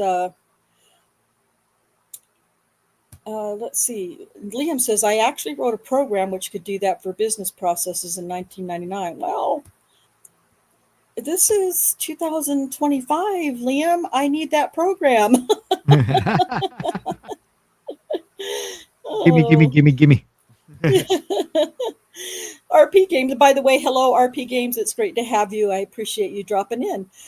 Says, whenever 2 or more people plan to do something to a third person or group of people, even if it's legal, that plan is a conspiracy. It really is. The word conspiracy or conspire has been jaded am I allowed to use that word, Kay, being jaded? I don't know what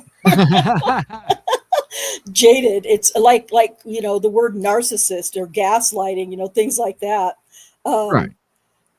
They've just been so overused that that they almost don't have a meaning anymore. And that's how I feel about the word conspiracy. It doesn't mean anything because really the word conspiracy or conspire is nothing more than, like what Is nothing more RP than James talk. said. It's just talking, hypothesizing. Just because your hypothesis doesn't, match everybody else's, doesn't mean that it's bad.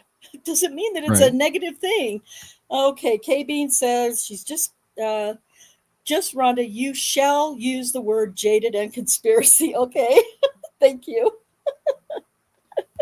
I appreciate that, K Bean. I need teachers. So yeah, it's I think that's something that I'm interested in, trying to trying to look into trying to do at some point.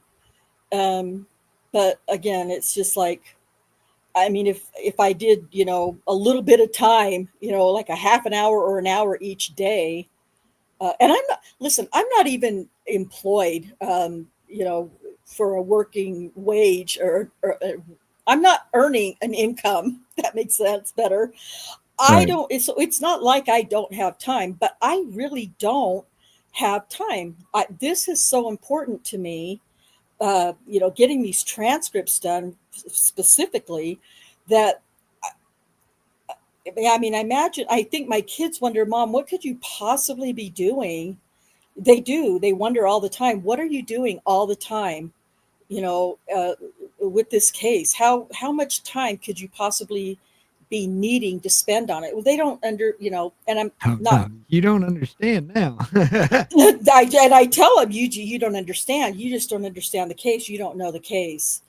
Well, it's not even only So the case. It's just recording all this, editing everything down. That takes a lot of time. yes, it does. It really does. Thank you for saying that, Richard. Well, no, I it's appreciate because that. people who don't do anything kind of like this, they see these things and it's just, oh, well, you just get paid for sitting in front of a camera and talking. No, you do Yeah, not. it's not that Especially easy. with us, we're more cultural and political. We may get some things wrong with our takes on it too, but we're putting in a lot of effort behind the scenes to at least understand what the argument is on both sides. At least I do. I put in a lot of effort into all of it. But I'm not saying Davey doesn't, but he just kind of runs at the seat of his pants kind of situation. Yeah. But Well, yeah, with that all that's together, it's that's just there's a part lot of that goes part of into that. Davy's charm, though. Yeah, it is. But there's a lot of work that goes into that. There's a lot of, especially now with, me building out the scenes for OBS. I don't know if you've seen the way the show looks now when I was doing the hearings with just I me. did. Hmm. But yeah, building out those things. I got a shell of one that I have to do with Davey, hopefully sometime tonight, maybe even tomorrow, where I fill in all the little details and everything that I would need from him. And our show is going to look a lot better, which I do want to bring to your channel when you are ready for it. I know you do. And I listen, I'm not poo-pooing your help at all or poo-pooing the whole idea of it at all. I don't want you to think I am. But yeah, it's definitely on my back burner. But because I know that it's going to take time that I feel like I don't have while I'm trying to do a live stream at some point every week, whether it's 1 p.m. Central Time or, whatever it might be. Listen, Right. I'm not having set times anymore. That's too much stress for me. So you guys, people in the chat and people who do try to watch regularly, when you get a notification, that's when I'll be doing a live stream. Otherwise, it's stress that may not seem like it should be stressful, but it's very stressful for me. So I'm not committing to a certain day and time anymore. I really prefer Sundays. I feel like it's really the only free day that that especially with a lot of folks in this particular chat from Robert's channel and Off Label Podcast channel. You guys are all usually, especially from Robert's channel, not Robert doesn't live stream on Sunday, so Right. I'm not competing, I guess is what it comes down to. I'm not competing, and I'm not competing in like a fighting kind of way, but if there's a choice between watching, for those of you involved with Robert's channel, if there's a choice of watching Robert's live stream and my live stream, you guys are all going to go to Robert's live stream, and rightly so. I completely understand that. And the same with you, Richard. If there's a choice between watching me or Off-Label Podcast or Business Party Podcast, that's where you guys are going to go. Right now, and this is not to discount at all Liam and Sheila and Joffrey and Under Your Scars, Jazznaz, anybody who comes from outside of those communities. It's not dogging on that at all, because I want you guys here all the time. I want you guys more all along the the lines time, of, it's you got those people, your favorite people that you're going to want to watch no matter what. So yeah, Right. everybody has them. Right. Yeah. So I know you do, Liam, and I appreciate that, and that's why you are one of my mods. And Sheila's going to go over to Foul Play. So yeah, there's just lots of other places that have a much bigger followings, and that's okay. I'm not trying to get a bunch of followers or a bunch of subscribers. I mean, of course, all those things are nice. That's just part of being a YouTuber. Those things are all mostly everybody's main goals. For me, it's just getting out this information about Daniel's case. Right. So, that's what it's really about. But yeah, the more people who are hearing it, Jesus. is the goal. So, Rick, finally, yay, I finally have power 19 hours and 11 minutes later. Oh my gosh, I hope you've been able to stay warm. Ugh. Yeah, he's been getting screwed out there. Like, just not too Yeah. long ago, he was down for 12 hours, and they got a bad storm. Now he's almost out of power for like 24 hours, and that was in a span of Yeah. what, a week? Mm-hmm. Yeah, he got hit hard out there. It's been hit hard. Again, to all of you guys who are in the paths of any of these storms, I'll definitely be keeping you in my prayers, and hoping that everybody's safe and able to either return home or stay home and have your property and your belongings and your lives all intact. Because I know when I have multiple streams I follow at the same time, I often put 2 or 3 streams on the screen at once. I only occasionally end up answering the wrong chat. Listen, like RP Games, when you are live streaming, no matter what time, when you're live streaming, I try, if I get the notification, I'm not into gaming at all, and you know that.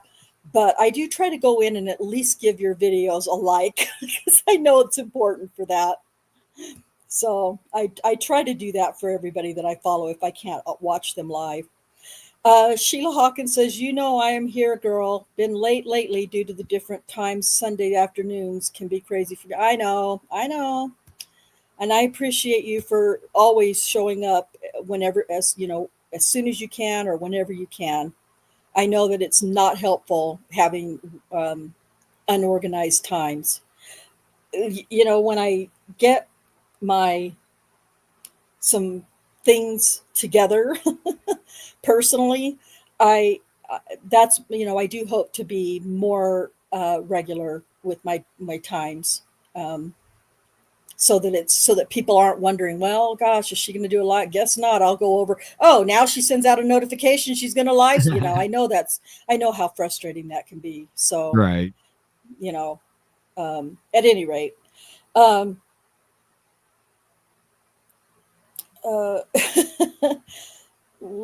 RP games, I'm not into gaming at all. You know, sometimes it seems like I'm not either. No, you're good at it though.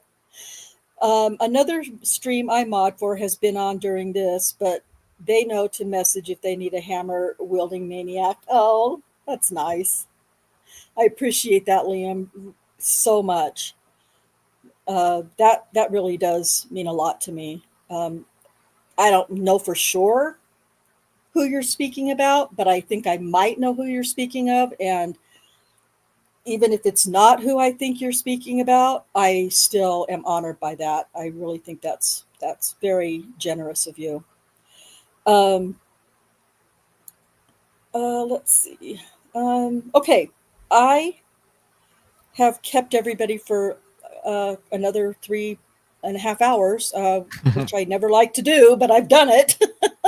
Time gets away when you're doing this. So. Well, and listen, I kind of pay attention to how many people are watching, and as long as that number is not dropping like Right. really fast, I'm like, I'm just going to keep talking then. You know, why not? But I mean, I know not everybody has, you know, thinks that is the way, you know, a YouTuber should be. I don't care. I'm not any other YouTuber. I'm me. I'm myself. Right. I do my own thing. So, but I'm going to let you guys go for this time. I want to get to work on editing Davies' part, reading for Scott Adams, so that I can get that out to you guys as soon as possible this week. And again, thank you so much to those who helped with reading. And Jennifer, again, for the dono, thank you so much. Oh, I said dono. That's Rob's word for the donation. I try not to use Rob's words, membos and donos. But I appreciate you guys so much. Thank you so much for the donation, Jennifer. And I feel like I should be paying you guys to help instead of the other way around. But at any rate, I am incredibly grateful for all of your donations and contributions, no matter how they come. So, wait, what? Wait, what? KB. Yeah, Jennifer sent a little rumble rant on the other side. Oh, okay. Rumble. Yeah, that little rumble thing for the $5 dono thing that you said. Oh, yeah. That's not on Rumble. That's on YouTube. Oh, was it on Rumble? I thought it was. I'm not on Rumble. Oh well, okay, never mind. I mean, I'm not on Rumble yet. Yet I'll get there someday. This feels like family. You know what? Thank you, Jennifer. I really appreciate that. And I think everybody who is, kind of blending a couple of different communities here. Not everybody agrees with everything everybody says or thinks or believes, right. But we're all, respectful of one another, and it's, I mean, K Beam's been mad at me, what, 3 or 4 times now. But yeah, we love y'all. Yeah. And look, I do have to get out of here. Yeah, I gotta go. I know you do. I know you've got stuff to do, and so does just about everyone else. So I'm gonna let you guys go. We'll be back with Davies' part shortly, and until next time, guys, peace out.